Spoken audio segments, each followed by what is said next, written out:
জাকাত যাদের নিসাব পরিমাণ সম্পদ আছে 7.5 তোলা স্বর্ণ বা 52.5 তোলা রূপা অথবা এর মূল্যমানের লেটসে বর্তমান বাংলাদেশে 3.5 লাখ টাকার মতো, আমি একবার স্বর্ণের বাজারে হিসাব করলাম 3.5 লক্ষ বা তার কম বেশি। আপনার বাড়ি ভাড়া, আপনার গ্যাস বিল, বিদ্যুৎ বিল, আপনার চিকিৎসা, আপনার ছেলে মেয়েদের খরচ, আপনার ঋণ টিন সব দেওয়ার পরেও অলস 3.5 লক্ষ টাকা যদি আপনার কাছে থাকে, কত? এবং যেই দিন 3.5 লক্ষ টাকার মালিক হবেন ওই দিনের ডেটটা আপনি ডায়েরিতে টুকে রাখবেন। ওইটা হচ্ছে আপনার নিসাব বর্ষ শুরু। এক একজনের নিসাব বর্ষ এক এক দিন থেকে শুরু। এজন্য যেদিনই 3,50,000 টাকার মালিক হবেন এক্সট্রা লিখে রাখবেন যে 365 না, এর চেয়ে 10 দিন কম করে 354 দিনে, কারণ চান্দ্র বৎসর অনুযায়ী এটার হিসাব। এটার বলে লুনার ইয়ার, সোলার ইয়ার না। এক বছর পরিমাণ যদি 3,50,000 টাকা আপনার কাছে এক্সট্রা অতিরিক্ত থাকে, তাহলে যেদিন এক বছর পূর্ণ হবে 354 দিন হবে, ওই দিন 2.5% হারে আপনি যাকাত দিয়ে দিবেন। আলহামদুলিল্লাহ কর, এটা আল্লাহর পক্ষ থেকে একটা নেয়ামত। তবে হ্যাঁ, যদি ঋণ থাকে দেয়া লাগবে না, কমে গেলে এটা বাদ দিয়ে দিবেন। স্ত্রীর হিসাব আলাদা, ইসলামে হাজবেন্ড ওয়াইফের ব্যালেন্স আলাদা। আপনার যাকাত আপনি দিবেন, ওনারটা উনি দিবে, দুজনে মিলে না, ওনার সম্পদের হিসাব উনি করবে। এটা হচ্ছে যাকাতের সিস্টেম। আচ্ছা, এরপরে ওশর আর নিসফে ওশর। ওশর মানে 10 ভাগের 1 ভাগ, আর নিসফে ওশর মানে 20 ভাগের 1 ভাগ।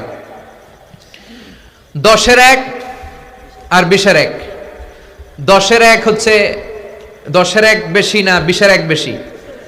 হ্যাঁ, কোনটা বেশি? 10-এর 1 বেশি। এই বেশিটা আপনি কখন দিবেন? যখন আপনি আল্লাহর দেয়া সেচের যে পদ্ধতি, আকাশ থেকে বৃষ্টি পড়ে আপনার ফসলি ক্ষেতে, এই বৃষ্টিতেই আপনি চাষ করেন, সার দেয়া লাগে না, কীটনাশক দেয়া লাগে না, হাল চাষ করা লাগে না, বৃষ্টিতেই আপনার ফসল হয়। ওই ফসল উৎপাদন শেষে যে সম্পদটা হয়, যে ফসলটা হয়, ধরেন আলু, অর্থাৎ যে সম্পদটাকে আপনি গুদামজাত করতে পারবেন, সংরক্ষণ করে রাখা যায়। শাকসবজির উপর কোনো ওষুধ টোষণ নাই, নিসফ ওষুধও নাই, খেয়াল রাখবেন। যেটাকে সংরক্ষণ করে রাখা যায়, আরবিতে বলে আল হুবুব, যেমন ডাল, চাল, আলু, এগুলো কোল্ড স্টোরেজে রাখা যায়, এগুলো সেভ করে রাখা যায়। এই জাতীয় সম্পদ চাষ যেদিন করবেন, আতু হাক্কাহু ইয়াউমা হাসাদি, যেদিন ফসল কেটে বাড়িতে আনবেন, যদি আপনার খরচ টরচ তেমন না থাকে, বদলি খাটানো লাগে নাই, সেচ লাগে না, সার লাগে না, তাহলে আপনি আল্লাহর রাস্তায় 10-এর 1 গরিবদেরকে দিয়ে দিবেন। অনেকে বলে হুজুর আমি নিজেই গরিব, তাহলে নিজেই খেয়ে ফেলাইবেন, তাহলে নিজেই খেয়ে ফেলবেন। আর যদি এমন হয় যে না, আমার বদলি খাটাতে হয়, আমার সার দিতে হয়, আমার কীটনাশক দিতে হয়, আমার পানি সেচে টাকা লাগে, তাহলে 10-এর 1 না 20-এর 1 আল্লাহ সহজ করে দিলেন। যেদিন ফসল কাটবেন 20-এর 1 গরিবদেরকে দিয়ে দিবেন, আর আপনি নিজে গরিব থাকলে নিজেই খেয়ে ফেলেন। যাকাত শব্দের অর্থ হচ্ছে পবিত্রকরণ। যাক্কা শব্দের অর্থ পবিত্র, যাকাত শব্দের অর্থ পবিত্রকরণ। সেই পবিত্রকরণটা আসলে কার এবং কাকে করতে হবে? সেই পবিত্রকরণ কি সম্পদকে করতে হবে? টাকা পয়সা, সোনা দানা, বাড়ি ঘর, ধন দৌলত, রূপা, এগুলোকে করতে হবে? নাকি আপন নফসকে পবিত্র করতে হবে? কিসের যাকাত দিতে হবে? শরীরে ময়লা লাগলে অপরিষ্কার হয়, আর অন্তরে খান্নাসরূপী শয়তান থাকলে মানুষ অপবিত্র হয়। একমাত্র অপবিত্রই হইল কামনা বাসনা, খান্নাসরূপী শয়তান। এই খান্নাসরূপী শয়তান যতদিন নফসের সাথে আছে, মনের মধ্যে আছে, অতদিন প্রতিটা মানুষই নাপাক। আর যখনই দায়মি সালাতের দ্বারা, সিয়াম, হজ, কুরবানির দ্বারা, আমলে সালেহার দ্বারা, আপন মুর্শিদের মুরাকাবা মুশাহেদার ধারা, এই তাসাব্বুরে শায়েকের ধারা, যখন মানুষ খান্নাসরূপী শয়তান মুক্ত হইতে পারে, তখন সে হয় পবিত্র। আর এই পবিত্র নফসটিকেই আল্লাহ ডাক দিছে জান্নাতি হওয়ার এবং আল্লাহর বান্দায় প্রবেশ করার। এবং আল্লাহ সম্পর্কে কোনো আলোচনা শুনি, আমরা সর্বপ্রথমই এই যাকাত সম্পর্কে যত লেখালেখি দেখি, সেটা হোক ভূগোলে, সেটা হোক কিতাবে, সর্বপ্রথম আমরা পাই সাদকার আয়াত। সাদকার আয়াত সূরা তওবার 60 নম্বর আয়াত আমরা পাই। এই সূরা তওবার 60 নম্বর আয়াতটি হচ্ছে সাদকা সম্পর্কে। কোরআনের ভাষায় সাদকা এবং যাকাত দুটোই আরবি শব্দ, দুটোর দুই বিষয়। এই সাদকা আর যাকাত এক বিষয় নয়। এই সাদকা এবং যাকাত এই দুটোকে আমাদের প্রচলিত সমাজে এক শ্রেণীর অসাধু লোক তাহারা একত্রিত করে ফেলেছে, যাকাত এবং সাদকা। এখন আমাদের এই যাকাত সম্পর্কে জানতে হবে। তাই আমরা আল্লাহ রাব্বুল আলামিন, আমরা দেখতে পাই আল্লাহ রাব্বুল আলামিন কোরআনে বলেছেন যে প্রত্যেকটা জিনিসের, আল্লাহ রাব্বুল আলামিন বলছেন হুয়াল আউয়ালু ওয়াল আখির ওয়াল জাহির ওয়াল বাতিন। আমি আদি, আমি অনন্ত, আমি প্রথম, আমি শেষ, আমি প্রকাশ, আমি গোপন। প্রতিটি বিষয়ের দুইটা দিক থাকে, একটি জাহেরি মানে বাহিরের দিক, আরেকটি হচ্ছে বাতেনি তথা ভেতরের দিক। একটি আনুষ্ঠানিক, একটি মেজাজি, একটি হাকিকি তথা মূল। আনুষ্ঠানিক দিক থাকে এবং মূল দিক থাকে। প্রতিটা এবাদতের, প্রতিটা বিষয়ের আনুষ্ঠানিক দিক আছে এবং মূল দিক আছে। যেরকম আনুষ্ঠানিক সলাৎ হচ্ছে 5 ওয়াক্ত নামাজ, হাকিকি সলাৎ হচ্ছে দায়েমি সলাৎ। এই দায়েমি সলাতের কথা আছে কুরআনুল মাজিদের সূরা মারিজের 23 নম্বর আয়াতে। আর 5 ওয়াক্ত নামাজের দলিল সারা কোরআনের এক জায়গায়ও নাই, বিভিন্ন হাদিস শরীফ থেকে দেওয়া, হাদিসের বিভিন্ন হাদিস থেকে দেওয়া হয়। এবং আশারায়ে মুবাশশারা 10 জন সাহাবী যে আছেন জান্নাতের সুসংবাদপ্রাপ্ত, এই 10 জন সাহাবী থেকে একটি সলাতের হাদিস, কমপ্লিট 5 ওয়াক্ত নামাজের হাদিস আমরা হাদিসের কিতাব থেকে পাই নাই। যদি কেউ দেখাতে পারে ধন্য হব। এবং আমাদের রাসূল সাল্লাল্লাহু আলাইহি ওয়াসাল্লামের যে সাহাবায়ে কেরাম, হযরত আবু বকর সিদ্দিক, হযরত ওমর, হযরত উসমান, হযরত আবু যর গিফারি, ইনাদের থেকেও, বিশেষ করে হযরত আবু বকর সিদ্দিক থেকে সালাত সম্পর্কে একটি হাদিসও আমরা পাই না। এর কারণ, অজ্ঞাত কারণ আমাদের জানা নাই। এজন্য আনুষ্ঠানিক সালাত 5 ওয়াক্ত নামাজ সমাজে প্রতিষ্ঠিত, প্রচলিত করেন। যাহারা 5 ওয়াক্ত সালাত পড়েন তাহারা কখনোই মনে করেন না যে 5 ওয়াক্ত নামাজই মূল নামাজ এবং এটাই একমাত্র নামাজ। না, 5 ওয়াক্ত নামাজের পাশাপাশি দায়েমি নামাজ হচ্ছে মূল নামাজ, মূল সালাত। এই দায়েমি সালাতের কথা কোরআনে আছে এবং দায়েমি সালাতের যারা করেন মুসল্লি তাদের 8টি গুণ, এটিও সূরা মারিজে উল্লেখ আছে। আজকে যেহেতু আমাদের জাকাতের বিষয়, আসি জাকাত। এই জাকাতেরও দুইটা দিক, একটি হচ্ছে আনুষ্ঠানিক জাকাত, একটি হচ্ছে হাকিকি জাকাত, একটি হচ্ছে সম্পদের জাকাত, একটি হচ্ছে নফসের জাকাত। আল্লাহ রাব্বুল আলামিন সম্পদের জাকাত মানুষের কাছে চেয়েছেন, এই রকম দলিল কোরআন থেকে আমরা পাই না, আমি পাই নাই। আজকে আমি জাকাত সম্পর্কে যতগুলো আয়াত আছে আমি তুলে ধরার চেষ্টা করব। যদি আজকে সম্ভব না হয় আমি পরবর্তী পর্বেও তুলে ধরব। মালের জাকাত আল্লাহ রাব্বুল আলামিন স্পষ্টভাবে কোরআনে বলেন নাই। আল্লাহ বলছেন সক্রিয়তার জাকাত দিতে, নফসের জাকাত দিতে। মালের জাকাতকে বলা হয় মেজাজি জাকাত এবং নফসের জাকাতকে বলা হয় হাকিকি জাকাত। তাই আল্লাহ রাব্বুল আলামিন বলেছেন কুরআনুল মাজিদের সূরা মুদাজিলার 12 নম্বর আয়াতে, ইয়া আইয়ুহাল্লাযীনা আমানু ইজা নাজাইতুমুর রাসূলা ফাকাদ্দিমু বাইনা ইয়াদাই নাজওয়াকুম সাদাকাতান যালিকা খায়রুল লাকুম ওয়া আতহারু ফা ইল্লাম তাজিদু ফা ইন্নাল্লাহা গফুরুর রহিম। হে আমানুগণ, তোমরা যখন রসুলের সাথে একান্তে কথা বলতে চাও তখন তোমাদের এইরূপ কথার পূর্বে কিছু সাদকা পেশ করো, এটি তোমাদের জন্য শ্রেয় ও পবিত্রতর। কিন্তু যদি তোমরা সক্ষম না হও তবে আল্লাহ পরম ক্ষমাশীল, অতিশয় দয়ালু। তারপরেই সূরা মুদাজিলার 13 নম্বর আয়াতে আল্লাহ রাব্বুল আলামিন বলতেছেন, আশাফাকতুম আন তুকাদ্দিমু বাইনা ইয়াদাই নাজওয়াকুম সাদাকাতিন ফা ইজলাম তাফআলু ওয়া তাবাল্লাহু আলাইকুম ফা আকিমুস সালাতা ওয়া আতুজ যাকাতা ওয়া আতিউল্লাহা ওয়া রাসূলাহু ওয়াল্লাহু খাবীরুম বিমা তা'মালুন। এর অর্থ হচ্ছে, তোমরা কি ভয় পেয়ে গেলে যে একান্ত পরামর্শের পূর্বে সাদকা পেশ করবে? হ্যাঁ, যখন তোমরা তা করতে পারলে না আর আল্লাহ তোমাদের ক্ষমা করে দিলেন তখন তোমরা সালাত কায়েম করো, যাকাত দাও এবং আল্লাহ ও তার রসুলের আনুগত্য করো। তোমরা যা করো আল্লাহ সে সম্পর্কে অবগত আছেন। এই সূরা মুদাজিলার 13 নম্বর আয়াতে আল্লাহ রাব্বুল আলামিন বলতেছেন, এবং সালাত কায়েম করো, যাকাত দাও এবং আল্লাহ ও তার রসুলের আনুগত্য করো। আল্লাহ এবং রসুলের আনুগত্য করতে বলা হয়েছে। আরেক আয়াতে বলছে তোমরা সালাত কায়েম করো, যাকাত দাও এবং আল্লাহকে কর্জে হাসানা দাও। এই আমানুর উপরে এই হুকুমটি যে যাকাত আমানুর উপরে। যাকাত কে দিবে? আমানু। কাকে দিবে? রসুলকে। যাকাত দেওয়ার হুকুম কাকে? মানুষকে যাকাত দেওয়ার হুকুম নাই। মানুষ কখনো যাকাত নিতে পারে না। যাকাত দিতে হয় প্রতিটা আমানু যাকাত দেবে আল্লাহ রসুলকে এবং আল্লাহ রাব্বুল আলামিনকে। আল্লাহ রসুলের মাধ্যমে আল্লাহ রাব্বুল আলামিনকে যাকাত প্রদান করবে। সেই জাকাত হচ্ছে আপন সক্রিয়তার জাকাত, আমিত্বের জাকাত, এই নফসকে পবিত্র করবে। তাহলে আমরা এখন জানতে চাই যে জাকাত শব্দের অর্থ কী। জাকাত শব্দের অর্থ হচ্ছে পবিত্রকরণ। জাক্কা শব্দের অর্থ পবিত্র, জাকাত শব্দের অর্থ পবিত্রকরণ। সেই পবিত্রকরণটা আসলে কার এবং কাকে করতে হবে? সেই পবিত্রকরণ কি সম্পদকে করতে হবে? টাকা পয়সা, সোনা দানা, বাড়ি ঘর, ধন দৌলত, রূপা, এগুলোকে করতে হবে? নাকি আপন নফসকে পবিত্র করতে হবে? কিসের জাকাত দিতে হবে? এখন জাকাতের বিষয়টা হচ্ছে সম্পূর্ণ ভেতরগত। আল্লাহ রব্বুল আলামিন জাকাতটা সম্পর্কিত হচ্ছে নফসের সাথে। জাকাতের সম্পর্ক কখনোই সম্পদের সাথে নয়। সম্পদের সাথে সম্পর্ক হলো সাদাকার। সাদাকা আর জাকাত এক বিষয় নয়। সাদাকা দেওয়া যায় সম্পদ দিয়ে, আর জাকাত দেওয়া হয় সমস্ত রসুলের আনুগত্যের মাধ্যমে। এখন আমরা কোরআনে দেখতে পাই পূর্ববর্তী সকল নবীগণ জাকাত প্রদান করেছেন, সকল নবীগণের জাকাত, এবং কোরআনে স্পষ্ট বলে দিছে নূহ এবং ইব্রাহিম আলাইহিসসালাম জাকাত দিয়েছেন।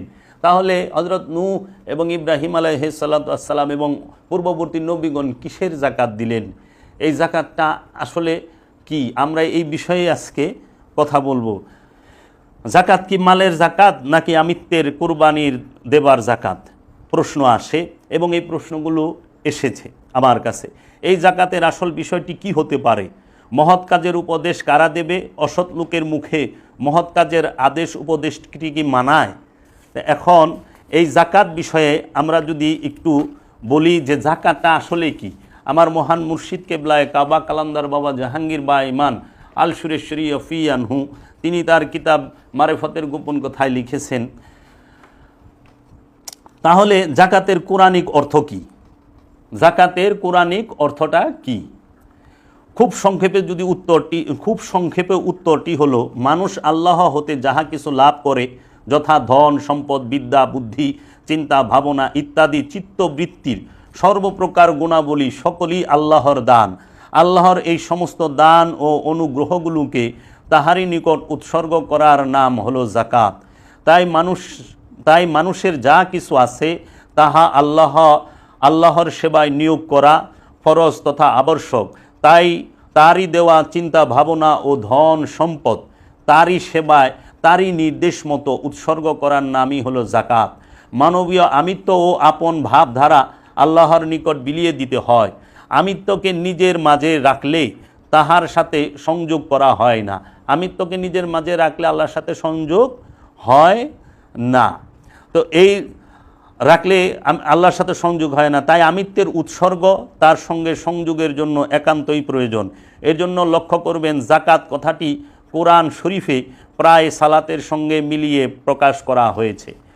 এই জাকাত সম্পর্কে মুর্শিদ কালান্দার বাবা জাহাঙ্গীর বলেন, সাধারণ মুসলমান নামে যারা সমাজের বুকে পরিচিত তাদের কথা তো বাদই দিলাম, কিন্তু যারা ইসলামকে নিয়ে রীতিমতো গবেষণা করেন তারাও জাকাত বলতে যে 2.5 টাকা মোটেই নয়, বরং 2.5 টাকাকে কোরআন হাদিসের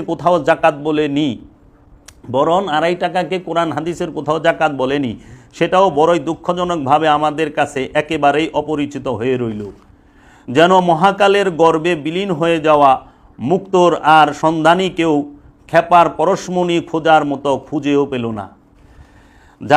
যারা ধনী গরিব আল্লাহর বানায় বলে আল্লাহর উপর সমস্ত দোষ চাপিয়ে দিয়ে নিরপরাধ সেজে তথাকথিত সভ্যতার বাতাস সেবন করে যায়, এক বোঝা ডিগ্রির নরমুণ্ড গলায় পড়ে শিক্ষিত ও গবেষক বলে সমাজে পরিচিত, তাদের কাছে আসল বিষয়টি উদ্ধার করতে চাওয়া অনেক ক্ষেত্রে অরণ্য রোদনে সামিল।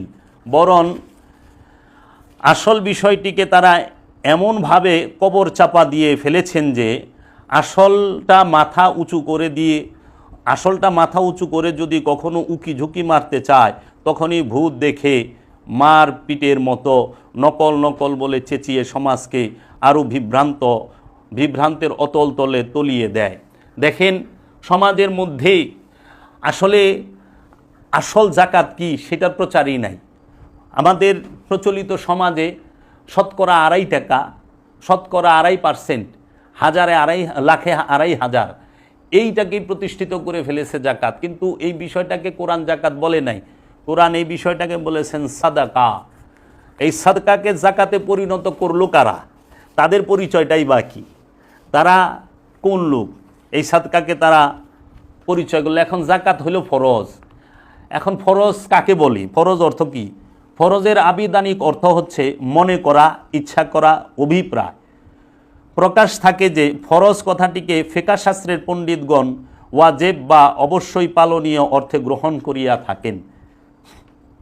এখন এই জাকাত সম্পর্কে সুফি সদরুদ্দিন আহমদ চিশতি তার কোরআন দর্শনে বলেছেন, মুসলিম সমাজে প্রচলিত জাকাত কথাটি দ্বারা যাহা বুঝাইয়া থাকে তাহা হইল নির্দিষ্ট পরিমাণ বাৎসরিক উদ্ধৃত আয়ের শতকরা 2.5 ভাগ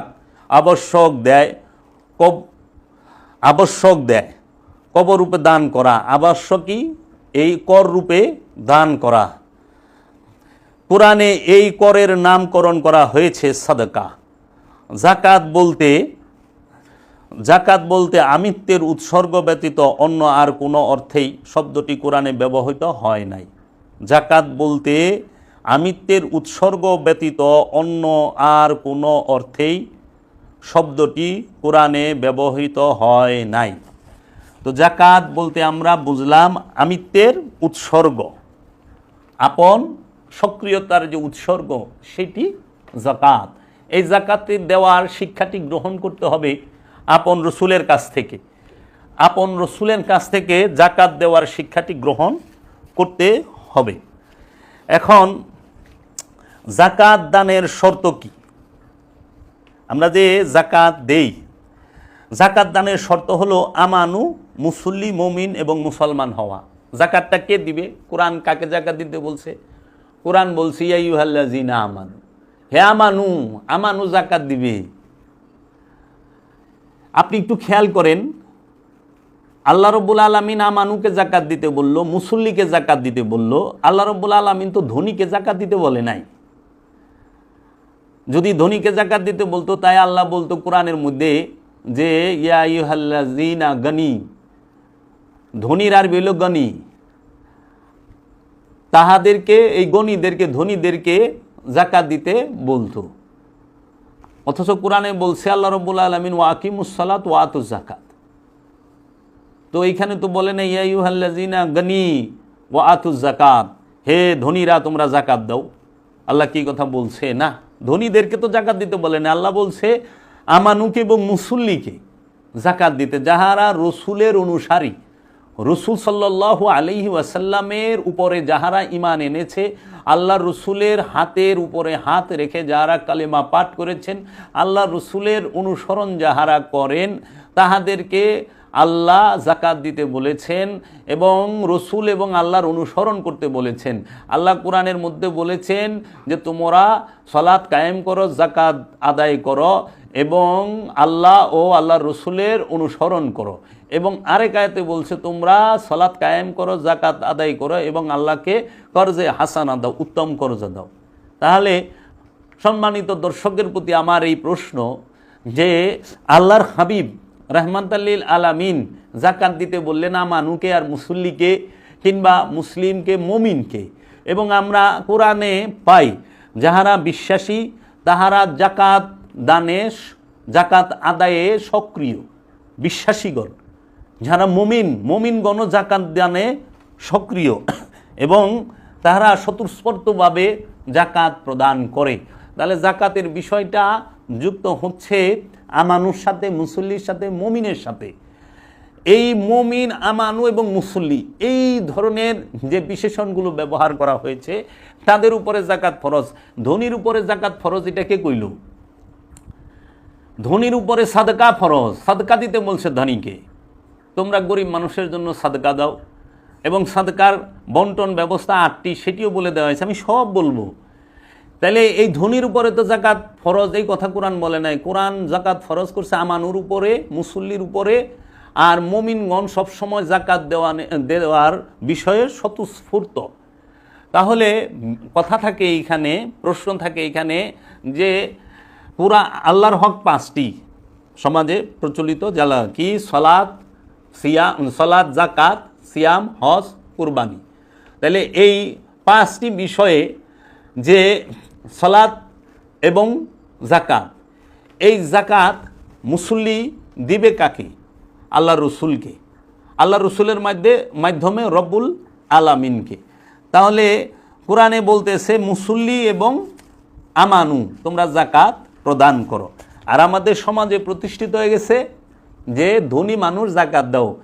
এখন এবাদত হচ্ছে সকল এই নামাজ, রোজা, হজ, জাকাত, কুরবানি, সালাত, সিয়াম, জাকাত, কুরবানি, হজ, এই সমস্ত বিষয়গুলো আমানুর উপরে এবং মুসল্লির উপরে, এই দুইটা বিশেষণের উপরে ফরজ করা হয়েছে।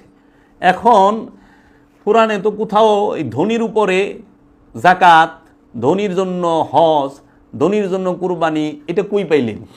এটা কই থেকে আইল? হজ হচ্ছে আমানুর জন্য, কুরবানি হচ্ছে আমানুর জন্য, এবং জাকাতও হচ্ছে আমানুর জন্য। এখানে উল্লেখ করে দেওয়া হয়েছে, এখানে কোনোখানে বলা হয় নাই যে হে মানুষেরা তোমরা সিয়াম পালন করো, ইয়া আইয়ুহাল্লাযিনা আমানু কুতিবা আলাইকুমুস সিয়াম, ইয়া আইয়ুহাল্লাযিনা আমানু হজ্জ, হে আমানু হজ করো। হজ করতে বলতে হয়েছে আমানুকে, সিয়াম করতে বলা হয়েছে আমানুকে, জাকাত দিতে বলা হয়েছে আমানুকে, মুসল্লিকে। এবং মুমিনগণ জাকাত দেন, নবীগণ জাকাত দেন। তাহলে নবীর জাকাত আর মুসল্লির জাকাত তো এক না, রসুলের জাকাত আর মুসল্লির জাকাত এক বিষয় নয়, এটা বুঝতে হবে। এখন আমাদের সমাজে এইটা প্রতিষ্ঠিত কে করলো? যে ধনী ব্যক্তি। তাহলে আমরা দেখতে পাই যে 5টা ইবাদত, নামাজ, রোজা, হজ, জাকাত, কুরবানি, 2টা করতে পারে গরিবে, সেই 2টা কি? নামাজ আর রোজা।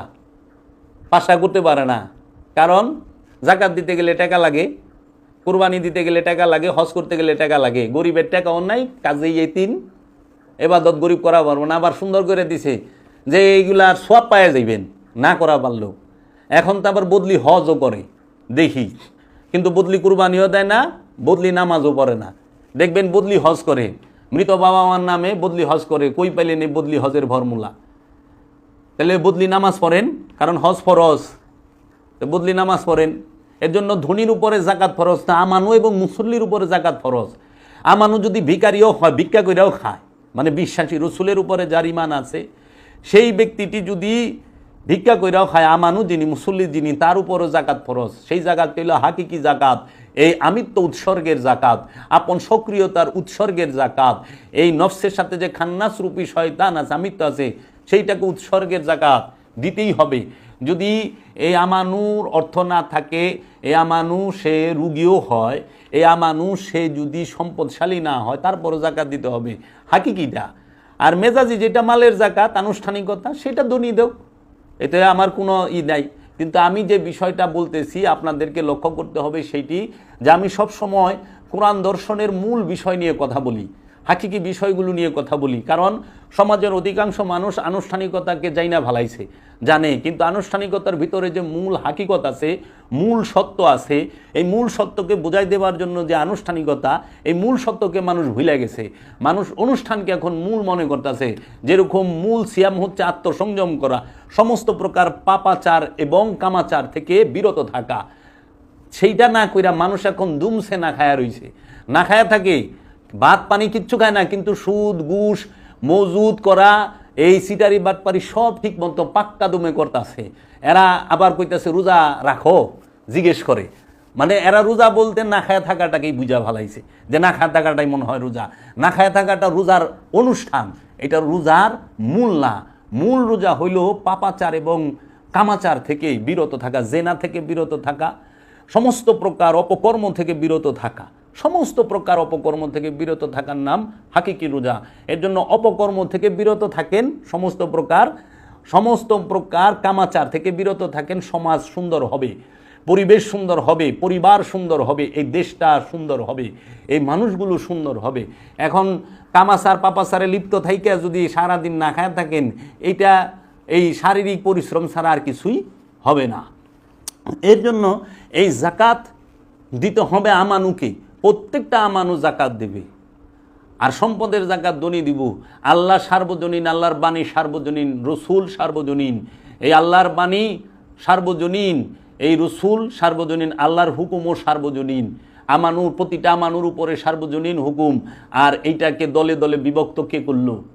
এই অসাধু কিছু মানুষ তারা সত্যকে ধামাচাপা দিয়ে তাদের স্বার্থ উদ্ধারের জন্য আজকে সাদকাকে জাকাত নামে চালায় দিছে।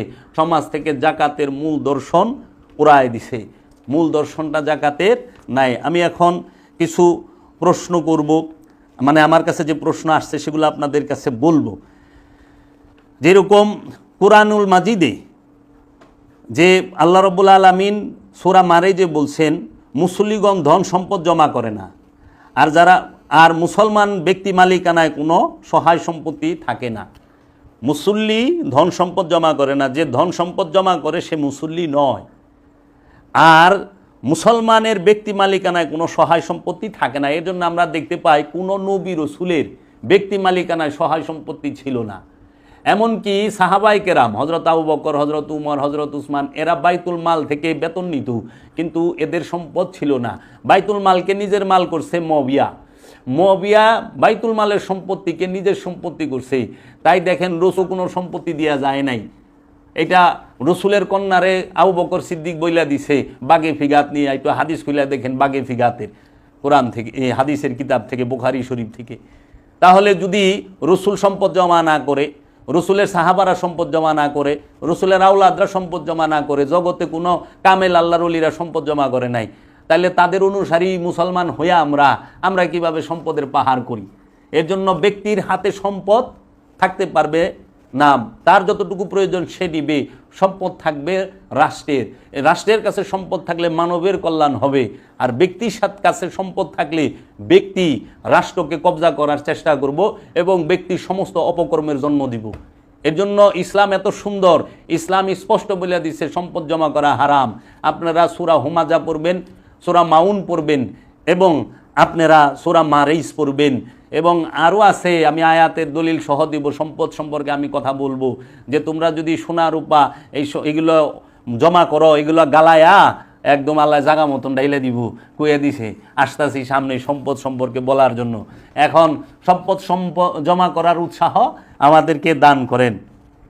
তাই আমরা দেখতে পাই যে কিছু প্রশ্ন জাগে এই জাকাত সম্পর্কে। জাকাতের কোরআনিক অর্থ আমি বলেছি। এখন একটি প্রশ্ন আছে, সেটি হলো প্রত্যেক নবী যদি জাকাত দিয়ে থাকেন এবং জাকাতের অর্থ যদি মাল ও 2.5 টাকা হয়, তবে প্রথম মানব হযরত আদম আলাইহিস সালাতু ওয়াস সালাম কাকে জাকাত দিলেন? বিবেকে আর ফাঁকি না দিয়ে এই প্রশ্নটির উত্তর দেবেন কি? কারণ কোরআনে বলা হয়েছে নবীগণ জাকাত দিয়েছেন, কোরআনে এটার স্পষ্ট দলিল আছে। এখন প্রত্যেক নবী যদি জাকাত দিয়ে থাকেন এবং জাকাতের অর্থ যদি মাল ও 2.5 টাকা হয়, তবে প্রথম মানব হযরত আদম আলাইহিস সালাম কাকে জাকাত দিলেন? বিবেককে আর ফাঁকি না দিয়ে এই প্রশ্নটির উত্তর দিবেন। দ্বিতীয়, বিশ্বাসী হবার যে সংজ্ঞা কোরআন দিয়েছেন তার মধ্যে এটিও একটি প্রধান শর্ত যে বিশ্বাসী জাকাত দেবার জন্য সবসময় নিজেকে নিমজ্জিত রাখে। বিশ্বাসী হবার যে সংজ্ঞা কোরআন দিয়েছেন তার মধ্যে এটিও একটি প্রধান শর্ত যে বিশ্বাসী জাকাত দেবার জন্য সবসময় নিজেকে নিমজ্জিত রাখে। যদি জাকাত বলতে ট্যাক্স বোঝায়, তাহলে ধরে নিলাম একটি গরিব মানুষের সেই গুণটি সম্পূর্ণ অভাব আছে, সম্পূর্ণ অভাব আছে। এবং যেহেতু জাকাত প্রদান করাটা বিশ্বাসী বলে গণ্য হবার জন্য একটি অন্যতম প্রধান শর্ত, সেই হেতু সে বিশ্বাসী হবার শর্ত হতে কি বঞ্চিত হয়ে পড়ছে না? তারপরে প্রশ্ন, যদি জাকাত বলতে গরিবের জন্য খাজনা বলে ধরে নেই, তাহলে কোরআনের একই কথাকে বারবার বলার মাঝে কি অবৈজ্ঞানিকতার অথবা গরমিলের পরিচয় মিলে না? আমি আবার বলছি, যদি জাকাত বলতে গরিবের জন্য খাজনা বলে ধরে নেই, তাহলে কোরআনের একই কথাকে বারবার বলার মাঝে কি অবৈজ্ঞানিকতার অথবা গরমিলের পরিচয় মিলে না? আপনি দেখেন কোরআনে জাকাত শব্দটি প্রায় 30 বারের উপরে এসেছে, 30 বার আমরা পাই। হ্যাঁ, এইখানে যে আসছে বারবার আল্লাহ রব্বুল আলামিন সালাতের সাথে জাকাত শব্দটি উচ্চারণ করেছে, তো একই কথা বারবার বলল যদি ট্যাক্সের কথাই হয়। তারপরে প্রশ্নটি হচ্ছে, সালাত তথা নামাজ সকলের জন্য অবশ্যই পালনীয়, অথচ জাকাতকে বলা হয় শুধুমাত্র কিছু সংখ্যক লোকের জন্য। তাই নয় কি? তাহলে কেমন করে এই দুটো শব্দ বিজ্ঞানসম্মতভাবে সকলের জন্য বারবার আদেশ এবং সতর্ক থাকার জন্য একই সঙ্গে বসানো হলো? যদি একটি আদেশ শুধু কতকের জন্য হয়ে থাকে এবং অন্যটি সকলের তরে। দেখেন কোরআনে ওয়া আকিমুসসালাত ওয়া আতুজ যাকাত, সালাত কায়েম এবং সালাত কায়েম করো, যাকাত আদায় করো পাশাপাশি। তাহলে একটা সর্বক্ষণ সবার জন্য যে সালাতটা সবার পালনীয়, যাকাতের বেলায় আবার শুধু ধনীগো উপরে যাকাত ফরজ, এটা কোরআন বলে না। কোরআন বলছে আমানু এবং মুসল্লির উপরে যাকাত ফরজ। এই আমানু মুসল্লি ভিখারি হইতে পারে, আমানু মুসল্লি মুসি হইতে পারে, মেথর হইতে পারে, দিনমজুর হইতে পারে, কৃষকও হইতে পারে। আমানু মুসল্লি সে ভ্যান চালক হইতে পারে, রিক্সা চালক হইতে পারে, সে ব্যবসায়ী হইতে পারে, সে ধনী হইতে পারে, সে হাজার কোটি টাকার মালিক হইতে পারে, শিল্পপতিও হইতে পারে। এর জন্য প্রতিটা মানুষের উপরে যাকাতকে ফরজ করা হয় না। এর জন্য প্রতিটা আমানু এবং মুসল্লির উপরে যাকাত ফরজ এবং মুমিনগণ সবসময় যাকাত দানে সক্রিয় থাকে। 5 নম্বর, তাহলে যাকাতের কোরআনিক অর্থ কি? বাংলাদেশের আপনি যদি এখন এই যে সমাজে জাকাতকে সদকাকে জাকাত বইলা চালায় দিছে, এখন মানুষ যখন বুঝে না জাকাত কি আর সদকা কি, তখন মানুষ কি করে ওই সদকারে জাকাত মনে করে। উপমার ফলে বলা লাগে যে যার জ্ঞান যতটুক সে তো ততটুকুই বলে, না জানার কারণে অনেক কিছুই বলতে পারে। যেরকম একটা শিশু বাচ্চা আপনার, তারে যদি আপনি কোনো দিন সুন্দরবন না দেখান, হ্যাঁ আমাদের বাংলাদেশের একটি সবচেয়ে বড় বন, সারা পৃথিবীর মধ্যে নাম করা বিখ্যাত যে বন সুন্দরবন, এই সুন্দরবনটারে যদি আপনি না দেখান, তাহলে সে না শুনে সুন্দরবন নামের যে একটা বড় বন আছে, সেখানে রয়্যাল বেঙ্গল টাইগার আছে, হরিণ আছে, অনেক পশু পাখি আছে, এটা যদি সে না জানে, তখন তারে জিগাইবেন যে আসলে তুমি কি সুন্দরবন চিনো? কইব হ্যাঁ, কারণ উনি টাউনের ছেলে, ঘোরাফেরা করে, ওই তার বাড়ির গলির সামনে দেখে কি যে সুন্দরবন কুরিয়ার সার্ভিস আছে। এখন জিগাইবেন তুমি সুন্দরবন চিনো? কয় হ্যাঁ। সুন্দরবন কোথায় কত? কয় সুন্দরবন কি বলো? তখন হ্যাঁ কইব সুন্দরবন হলো কুরিয়ার সার্ভিস। কারণ এত সুন্দরবন দেখে নাই, চিনে না, সুন্দরবন সম্পর্কে নামই জানে না। হ্যাঁ ওই যে কুরিয়ার সার্ভিস নাম দিয়ে দিব যে সুন্দরবন কি, হেড হলো কুরিয়ার সার্ভিস। ঠিক জাকাত সম্পর্কে আমাদের সমাজ আজ পর্যন্ত সাধারণ মানুষকে বলাই হয় নাই। এখন জাকাত সম্পর্কে জিগাইলেই মানুষ যায় ফাল দেয়া সৎকার মধ্যে পড়ে যে জাকাত মানে সাদাকা, জাকাত মানে দান খয়রাত। না, জাকাত মানুষকে দেওয়া যায় না, জাকাত দিতে হয় আল্লাহর রসুল এবং আল্লাহ রব্বুল আলামিনকে। আর সাদকা এটা রসুলের মাধ্যমে মানুষকেও দেওয়া যায়, আবার মানুষ নিজে থেকেও মানুষকে দিতে পারে। এর জন্য সাদকা দেওয়াও হুকুম আল্লাহর এবং জাকাত দেওয়া হুকুম আল্লাহ রব্বুল আলামিনের। এবং কোরআনুল মাজিদে এই দুইটা বিষয়ের স্পষ্ট ধারণা এবং স্পষ্ট যে বলা আছে কোরআনের মধ্যে। এখন উপমার ছলে আপনি যদি ধরেন যে একটি জাহাজ, তার নাম হলো পাকিস্তান, হ্যাঁ, এখন আরেকটি দেশের নামও বিশ্বের মধ্যে একটি দেশের নামও পাকিস্তান। এখন যদি সাধারণ একজন মানুষ যদি না বুঝতে পারে যে পাকিস্তান নামের একটা দেশ আছে, তখন সে ওই জাহাজটারই মনে করবো যে পাকিস্তান বুঝে এই জাহাজটাই, কারণ নাম তো পাকিস্তান। এর জন্য দান, সাদকা এবং জাকাত, এই জাকাত সম্পর্কে না জানার কারণে ওই পাকিস্তান নামক দেশের পাকিস্তান নামক জাহাজ মনে করতেছে, এই জাকাতকে সাদকা মনে করতেছে। সাদকার জাকাতের তফাৎ অনেক বেশি। আমরা এই জাকাত বিষয়ে যে আনুষ্ঠানিকতা পালন করি, এটা অ্যাকচুয়ালি অনেকে ভালো নিয়তে করে, অনেকে লোক দেখানোর নিয়তেও করে, কিন্তু মূল বিষয়টা প্রতিটা মানুষের জানা উচিত।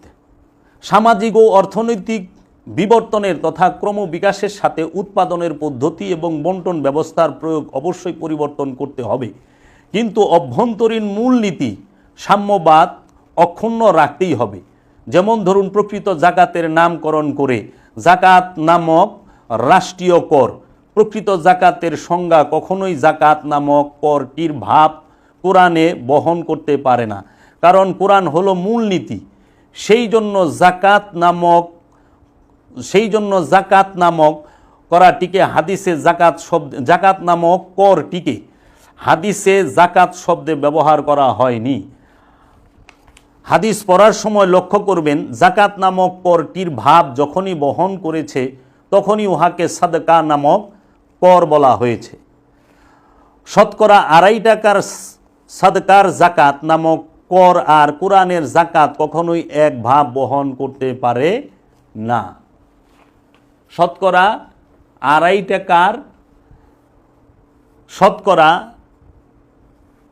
টাকার সাদকার জাকাত নামক কর আর কোরআনের জাকাত কখনোই এক ভাব বহন করতে পারে না।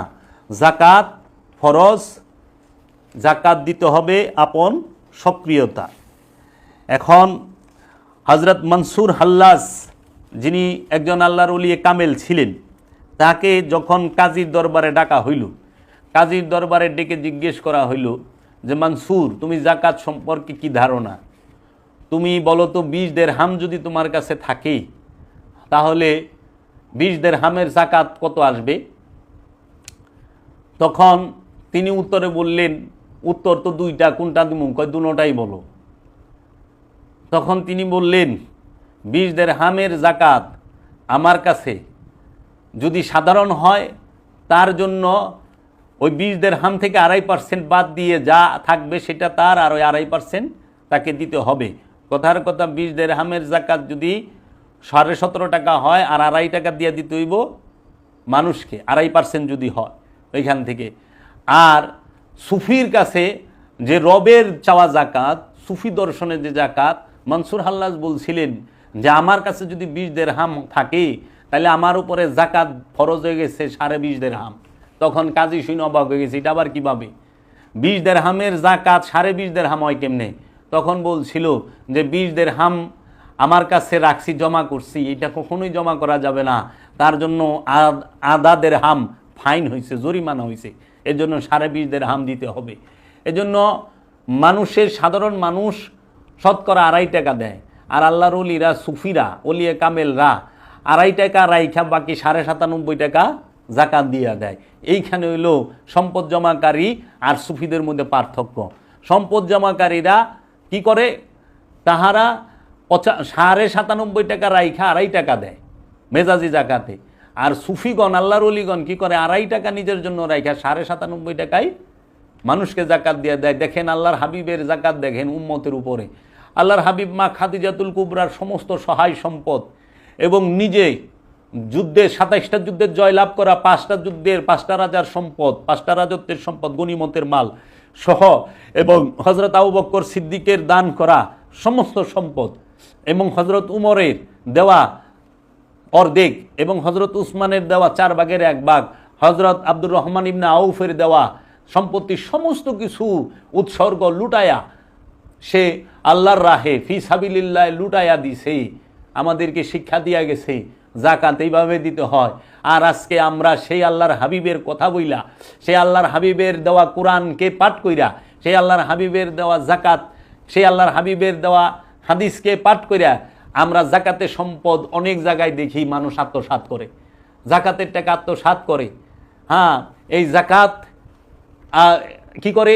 এই আল্লাহর হাবিবের কোরআন এবং হাদিস পইরা এখন এই মৌলবী মুন্সিরা, মাওলানা সাহেবরা অনেক সময়, সবাই না, কিছু মানুষ তারা সম্পদশালী হয়, তারা ওয়াজ করে যে আবু বকর সিদ্দিক রসুলের জন্য সব দিয়ে দিছেন। তা আমরা কি করলাম? আমাদের তো সব দেওয়া উচিত রসুলের জন্য, রসুলের দিনের জন্য। কারণ সাহাবাই কেরাম সম্পদ জমা করে নাই। আমাদের সমাজে ইদানিং বলতে শুনি যে রসুল যা করেন নাই তা করা যাবে না, সাহাবাই কেরাম যা করেন নাই তাহা করা যাবে না, আলে রসুল যা করেন নাই তা করা যাবে না। তা আমিও তো এটা আরও যুক্ত করে বলি, রসুল যা করেন নাই তা করা যাবে না, সাহাবাই কেরাম যা করেন নাই তা করা যাবে না, এবং আওলাদের রসুল যা করেন নাই তা করা যাইব না, এবং ওলি আল্লাহরা যা করেন নাই তা করা যাইব না। এই রসুল এবং সাহাবা এবং আলে রসুল, রসুল আলে রসুল এবং সাহাবাই কেরাম এবং ওলি আল্লাহরা কে ওই সম্পদ জমা করে নাই। তাইলে সম্পদ জমাই যে এনে করে নাই, এ জায়গায় আমরা আল্লাহ রসুলের অনুসারী হইয়া, আল্লাহর প্রেমিক হইয়া সম্পদ জমা কেমনে করি? আমরা কি মুখে মুখে আল্লাহ মানি? এখন তো দেখি মুখে মুখে কোরআন মানি, মুখে মুখে আল্লাহ মানি। সত্য কথা কইলে তো দেশে থাকাই মুশকিল হয়ে যায়। হ্যাঁ, আল্লাহর রসুল আমাদের শিক্ষা দিলেন কি, আর আমরা বাস্তবে করতাছি কি? রসুল শিক্ষা দিলেন তোমাদের নিজের সম্পদকে কি করো? বাইতুল মালে আনো, এইখান থেকে নিয়ে তোমরা চলো, বাইতুল মাল থেকে যার যতটুকু প্রয়োজন। আর মবিয়া বাইতুল মালরে নিজের মাল কইরা বয়ে রইল। মবিয়া খেলাফত চাপা দিয়া রাজত্ব শুরু করলো, দর্শনী সেজদা দিল। তাহলে অনেক কিছু আছে, এই মবিয়ার দর্শনটাই চালু হইল। তাই আমরা দেখতে পাই সম্পদের উপরে জাকাত এটা চালু করছে আবু বকর সিদ্দিক রাদিয়াল্লাহু তাআলা আনহু। আর নফসের উপরে জাকাত, আমানু এবং মুসল্লির উপরে জাকাত চালু করছে স্বয়ং আল্লাহ রব্বুল আলামিন এবং আল্লাহর হাবিব মুহাম্মদ সাল্লাল্লাহু আলাইহি ওয়াসাল্লাম। হযরত আবু বকর সিদ্দিক যে জাকাতের সিস্টেমটা চালু করছে সেটা হলো ইনকাম ট্যাক্স, সম্পদের উপরে কর। এখন আমাদের দেশে এটা নিয়ে অনেক আলোচনা আছে। আমরা একটা জিনিস কিনলে এই ফতোয়া কিনছে, এটার ভ্যাট দেওয়া লাগছে। তা আমরা সরকারও ভ্যাট দিয়ে আইলাম। সারা বছর ভরা ফকির মিসকিন রে বাসে, লঞ্চে, ট্রেনে, রাস্তায় ঘাটে, বাড়িতে সব জায়গায় আমরা দান খয়রাত করতেছি। আবার বছর শেষে একটা বিশাল সম্পদও আমাদের থেকে নিতে আসে। যাক, যদি সেটা মানুষের কল্যাণে হয় ভালো, কিন্তু তাই বললে কি সৎকারে জাকাত বলে চালাই দেওয়া হবে? এটা হইতে পারে না। এর জন্য আমরা যেন আল্লাহর হাবিবকে অনুসরণ করি। এখন এই বিষয়ে তাহারা কিছুই বলে না, কারণ এই বিষয়ে তাদের স্বার্থ আছে। হাকিকি জাকাতের কথা কেন বলা হয় না? কারণ হাকিকি জাকাতে মাল নাই, টাকা নাই, এর লেগে হাকিকি বিষয় কেউ কয় না। খালি টাকার জাকাতের ফজিলত একের বয়ান করে বইরা ফেলায়। টাকার জাকাতের ফজিলত, সম্পদের জাকাতের ফজিলত, হ্যাঁ, স্বর্ণরূপার জাকার ফজিলত দিলে কি হইব? আরে সম্পদের জাকাত দিবেন, সম্পদ পবিত্র হবে। তাতে আপনার কি সম্পদ কি জান্নাতে যাইব? সম্পদ পবিত্র হয়ে কি জান্নাতে যাইব? নফসের জাকাত দিবেন, নফস পবিত্র হবে, নফস জান্নাতে যাইব। নফস পবিত্র হইলে জান্নাতে যাইব। তাই আল্লাহ কোরআনে বলছে কাদ আফলাহা মান তাযাক্কা, ওই ব্যক্তি সফল যে নিজের নফসকে পবিত্র করতে পেরেছে। আবার আল্লাহ বলতেছে ইয়া আইয়াতুহান নাফসে মুতমাইন্না, হে পরিতৃপ্ত নফস, শান্ত নফস, তুমি আমার বান্দাদের মধ্যে প্রবেশ করো, আমার জান্নাতে প্রবেশ করো। তো জান্নাতে যাইব পবিত্র নফস, শান্ত নফস, নফসে মুতমাইন্না। আর সফলতা হইলো যে নফসকে পবিত্র করতে পারছে। তো জাকাত না দিলে আপনি নফস পবিত্র কেমনে করবেন? এজন্য মালের জাকাতের কথা এরা মাইক লাগা ওয়াজ কইরা কয়, কিন্তু হাকিকি জাকাতের কথা ওলি ছাড়া কেউ কয় না। আজ পর্যন্ত ওলি ছাড়া, আজ পর্যন্ত কালান্দার বাবা জাহাঙ্গীর এবং সুফি সদরুদ্দিন আহমদ চিশতি ছাড়া, এই বাংলার জমিনে আমি অদম জাবের ছাড়া স্পষ্টভাবে এই মিডিয়ার মাঝে কেউই হাকিকি জাকাতের বিষয়টা তুইলা ধরে না। অনেকে আছে ভয় পায়, যদি কেউ বলে যে আমরা জানি কিন্তু কই না, তার মানে ভয় পায়। আবার অনেকে আছে যে ইচ্ছা কইরাই কয় না, কারণ মাল বড় তো। হাকিকি কুরবানির কথাটা কেউ কয় না। দেখেন, হাকিকি সিয়ামের কথাটা বলে না, খালি মেজাজিটার কথা কয়। দুরুদ শরীফ ফরজ, দুরুদ শরীফের কথার দলিল কোরআনে আছে, এটা লয়ে কেউর মাথা ব্যথা নাই। কিন্তু তারাবির কথা কোরআন এবং হাদিসে, এই মৌলভী সাহেবরাই বলতেছে কোরআনে তো নাই, হাদিসেও যেটা আছে ওইটাও বলে জয়ীফ। কিন্তু এইটা লয়ে টানাটানি কেন? এইখানে একটু স্বার্থ আছে, মাল পানি আইব। তো স্বার্থ লইয়া তো সত্যরে ঢাকুন যায় না। স্বার্থের জন্য আপনারা সত্যকে ডাকবেন, সত্যকে। এর জন্য আমি প্রথমেই কোরআনের আয়াত পড়ছি সূরা বাকারায়, যে তোমরা সত্যকে মিথ্যার সাথে মিশ্রণ করিও না এবং সত্যকে গোপন করিও না। দেখেন, মানুষ যে এই আমানুরা, এই মানুষ যে সত্যকে গোপন করে এবং সত্য মিথ্যা মিশ্রণ করে, এইটার দলিল আল্লাহ কোরআনে দিয়া থুইছে। তো কাজেই জাকাত বিষয়টা আমাদের বুঝতে হবে, আপন সক্রিয়তার জাকাত দিতে হবে। কোরআনে আল্লাহ বলতেছেন আল্লাযিনা হুম লিযাকাতে ফাইলুন, অর্থাৎ তাহারা বিশ্বাসীরা সদা সর্বদা জাকাতের জন্য কর্মতৎপর থাকে। আল্লাহ বলতেছেন কোরআনের আয়াত, আল্লাযিনা হুম লিযাকাতে ফাইলুন, তাহারা যারা বিশ্বাসী সদা সর্বদা জাকাতের জন্য কর্মতৎপর থাকে, মুমিনগণেরা। এজন্য সদা সর্বদা জাকাতের কথা বলছে, সর্বদা জাকাত, আল্লাহর রাহে সমস্ত কিছু উৎসর্গ করা। সালাত শব্দের যত রকমেরই, এই দেখেন সালাত এবং জাকাত যে কানেক্টেড। জাকাত মানে হচ্ছে কি আমিত্বের উৎসর্গ, আর সালাত মানে কি রবের সাথে এবং রসুলের সাথে সংযোগ, যোগাযোগ, প্রচেষ্টা, টু কানেক্ট। যেই পর্যন্ত আপনি জাকাত না দিতে পারবেন ওই পর্যন্ত রবের সাথে এবং রসুলের সাথে যোগাযোগ প্রতিষ্ঠিত হবে না, টু সালাত প্রতিষ্ঠিত হবে না সর্বক্ষণ। দেখেন, তাইলে সালাতের সাথে যে জাকাত ওতপ্রোতভাবে জড়িত, একটু শুনেন। সালাত শব্দের যত রকমের অর্থই করা হোক না কেন, আসলে সালাতের অর্থ হলো আল্লাহর সঙ্গে সংযোগ, প্রচেষ্টা। আল্লাহর সঙ্গে সংযোগ করতে গেলেই মানবীয় আমিত্বের বিসর্জন প্রয়োজন হয়। আল্লাহর সাথে সংযোগ প্রচেষ্টা করতে গেলেই আল্লাহর সাথে সংযোগ করতে গেলে, রসুলের সাথে সংযোগ করতে গেলেই মানবীয় আমিত্বের বিসর্জন দিতে হবে তথা জাকাত আদায় করতে হবে। এর জন্য সালাতের সাথে জাকাত ওতপ্রোতভাবে জড়িত। এই মানবীয় আমিত্বের বিসর্জন যে পর্যন্ত মানুষ না দিতে পারবে ওই পর্যন্ত আল্লাহর সাথে এবং রসুলের সাথে সংযোগ যোগাযোগ হবে না, শুধু অনুষ্ঠানই পালন হবে। এর জন্য আমরা অনুষ্ঠান পালন করি কিন্তু আমাদের স্বভাবের পরিবর্তন হয় না।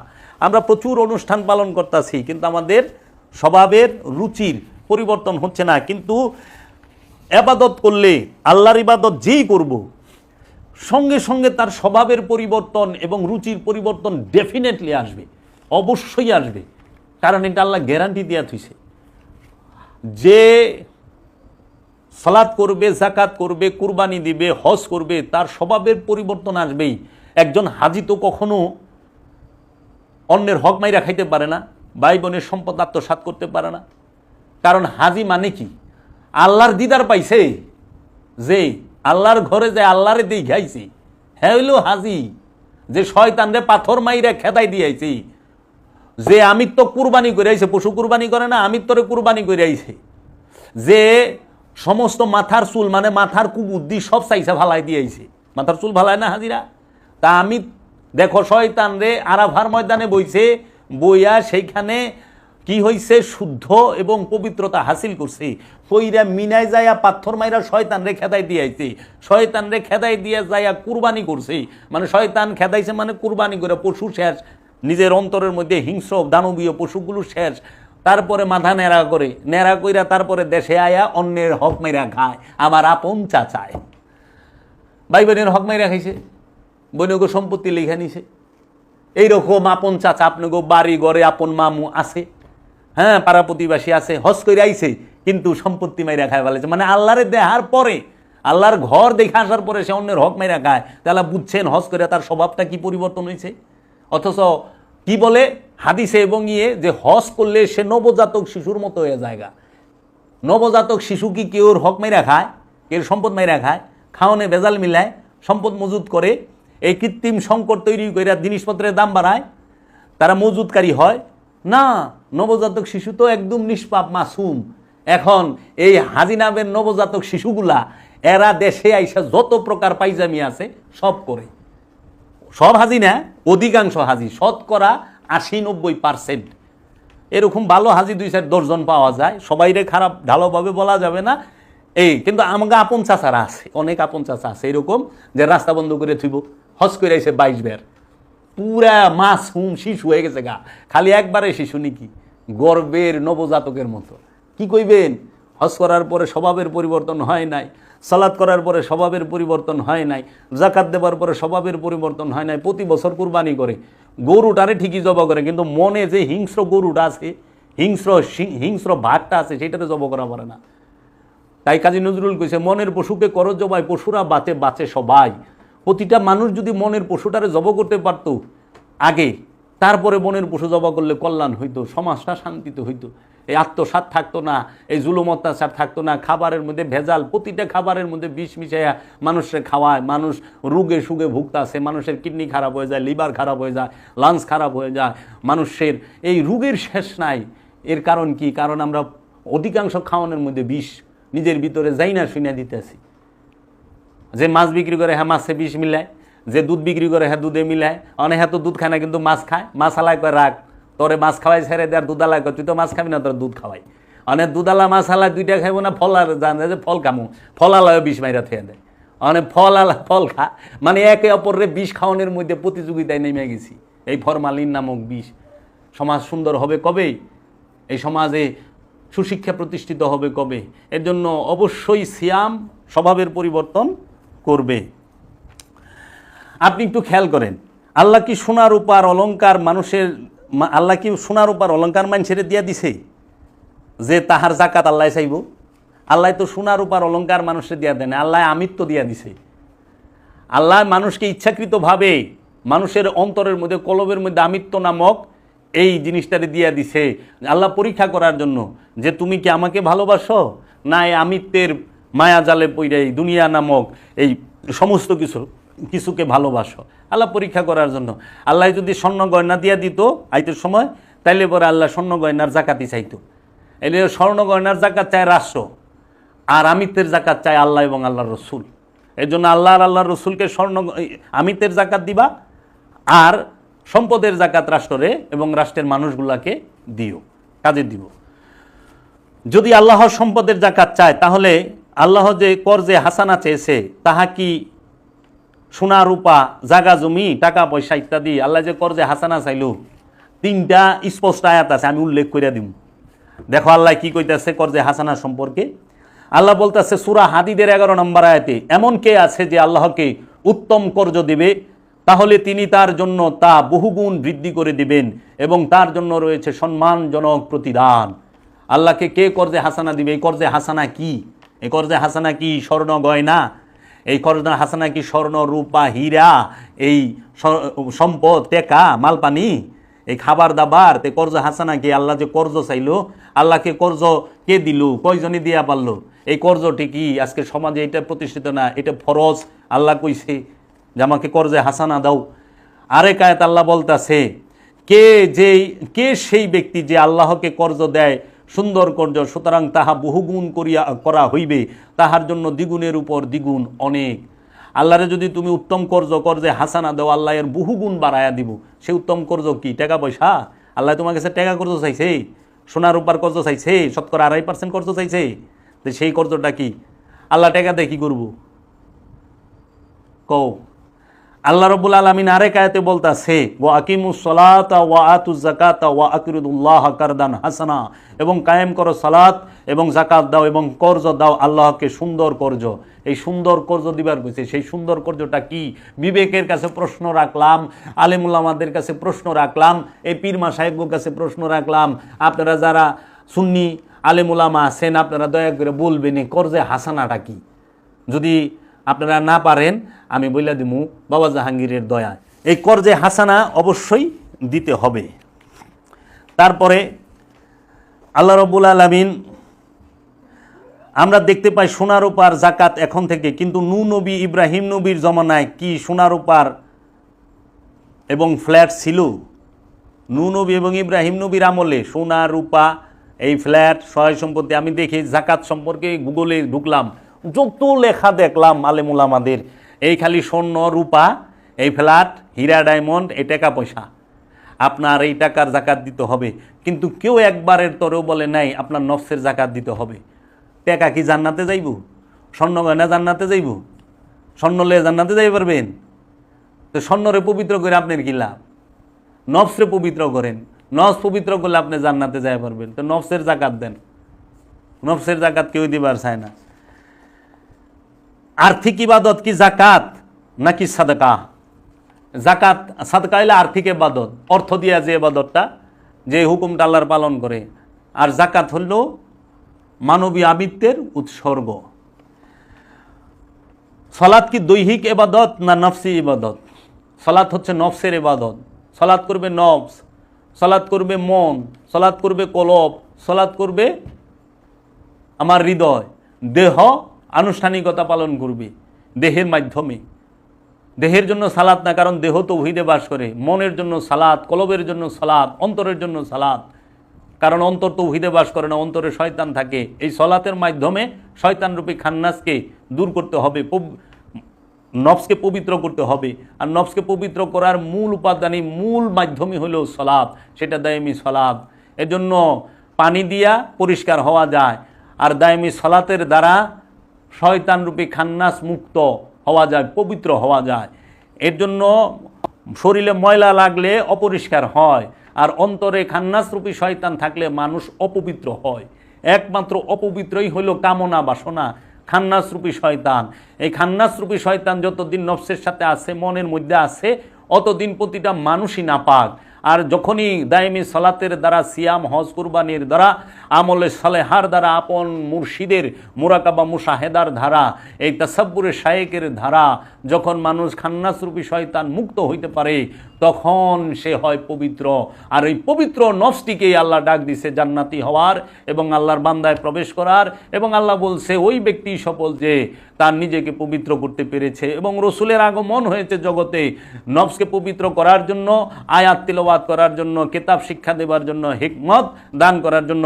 এই জন্য যেই পর্যন্ত মানুষ সে তার নফসকে পবিত্র করতে না পারবে, সে রসুলের কাছ থেকে আয়াত সম্পর্কেও কিছু বুঝতে পারবো না। আয়াত কইলে ফেল চায়া থাকবো, কিচ্ছু বুঝবো না আয়াত কারে কয়।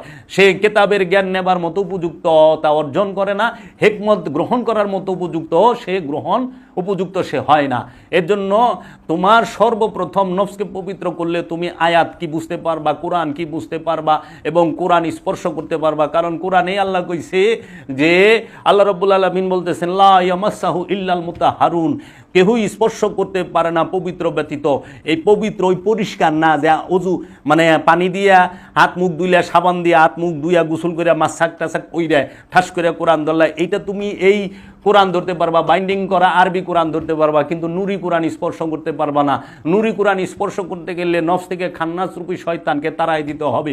খান্নাসরূপী শয়তানকে যে পর্যন্ত তুমি তাড়াইতে না পারবো ওই পর্যন্ত তুমি নুরি কোরআন স্পর্শ করতে পারবা না। এজন্য নফসকে পবিত্র না করতে পারলে তুমি কখনোই কোরআন কি বুঝবে না, কিতাব কি বুঝবে না, আয়াত কি বুঝবে না। এবং তুমি এই আল্লাহর হাবিব যে তোমাকে আয়াত তিলাওয়াত করে শোনাবে সেটাও তুমি বুঝতে পারবা না। তুমি মনে করবা আয়াত মানে লাইন, কিন্তু আয়াত যে কত বড় নিদর্শন এটা বুঝবা না। মিন শায়রিল্লাহ, আল্লাহর নিশানি বুঝবা না। তুমি এই নফসকে পবিত্র না করতে পারলে আল্লাহর হাবিব যে তোমাকে হেকমত দেবে, রহমত দেবে, তোমাকে নিয়ামত দেবে, তোমাকে কিতাব শিক্ষা দেবে, কিচ্ছু বুঝতে পারবা না। এর জন্য ইবাদত কার জন্য? পবিত্র হওয়ার পরে ইবাদত করবা।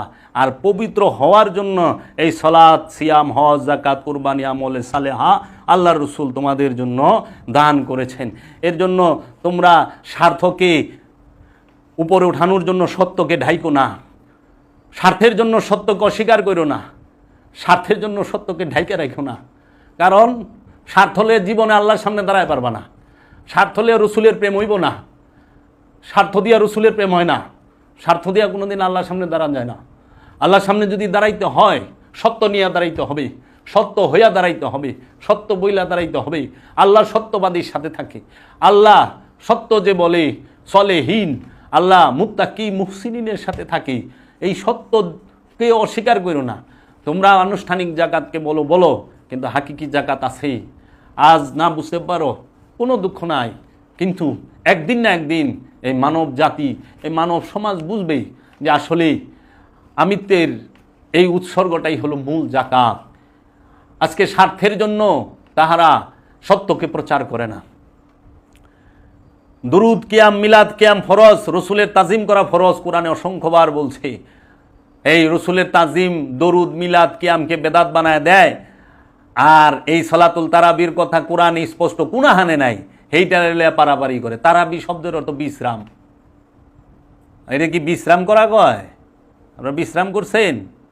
তাইলে কেন এইখানে আসলে পরে স্বার্থ আছে, কিছু টাকা পয়সা আইব। আবার এই জাকাত রে ঘুরায় ফেরে, জাকাত অর্থের এটা দিবা গরিব দুঃখীরে, ঢুকায় দিছ নিয়া মসজিদ মাদ্রাসায়। প্রতিষ্ঠানে জাকাত দেবার কথা কোরআনে কই পাইছ? আমি এই সম্বন্ধে আসতেছি।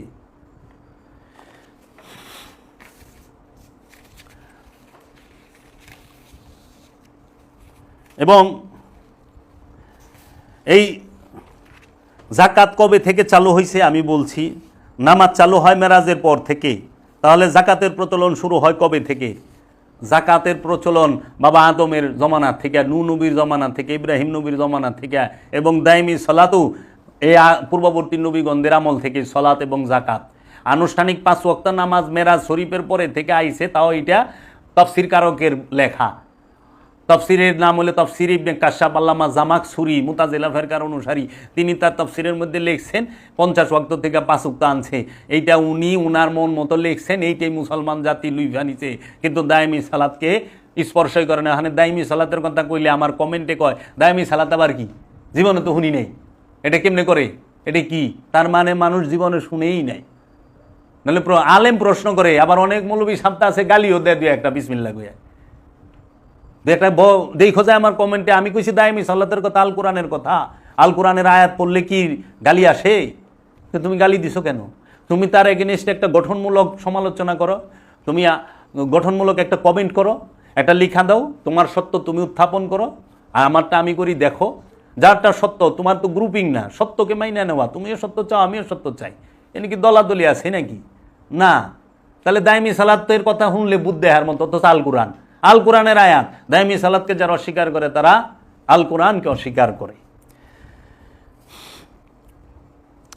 কোরআনে পাই পূর্ববর্তী নবীদের সময় জাকাত প্রথা ছিল, এবং যে জাকাতটি, সেই জাকাতটি আসলে কি? হযরত আবু বকর সিদ্দিক রাদিয়াল্লাহু আনহু থেকে যেই জাকাত চালু হয় তাহা মালের জাকাত। এটা ওই সময় থেকে হাকিকি জাকাত না। এই জাকাতের বিষয় নিয়েই হযরত আবু বকর সিদ্দিক তার প্রধানমন্ত্রী হযরত উমরকে পাঠায় মাওলা আলীকে গ্রেফতার করার জন্য। মাওলা আলী আলাইহিস সালাতু আসসালাম এই যে ইনকাম ট্যাক্সের যে আনুষ্ঠানিক জাকাত, মালের জাকাত, এই জাকাতের সমর্থনে ছিলেন না। এই জাকাত তিনি সমর্থন করেন না, এবং অনেক সাহাবায়ে কেরামও করেন নাই।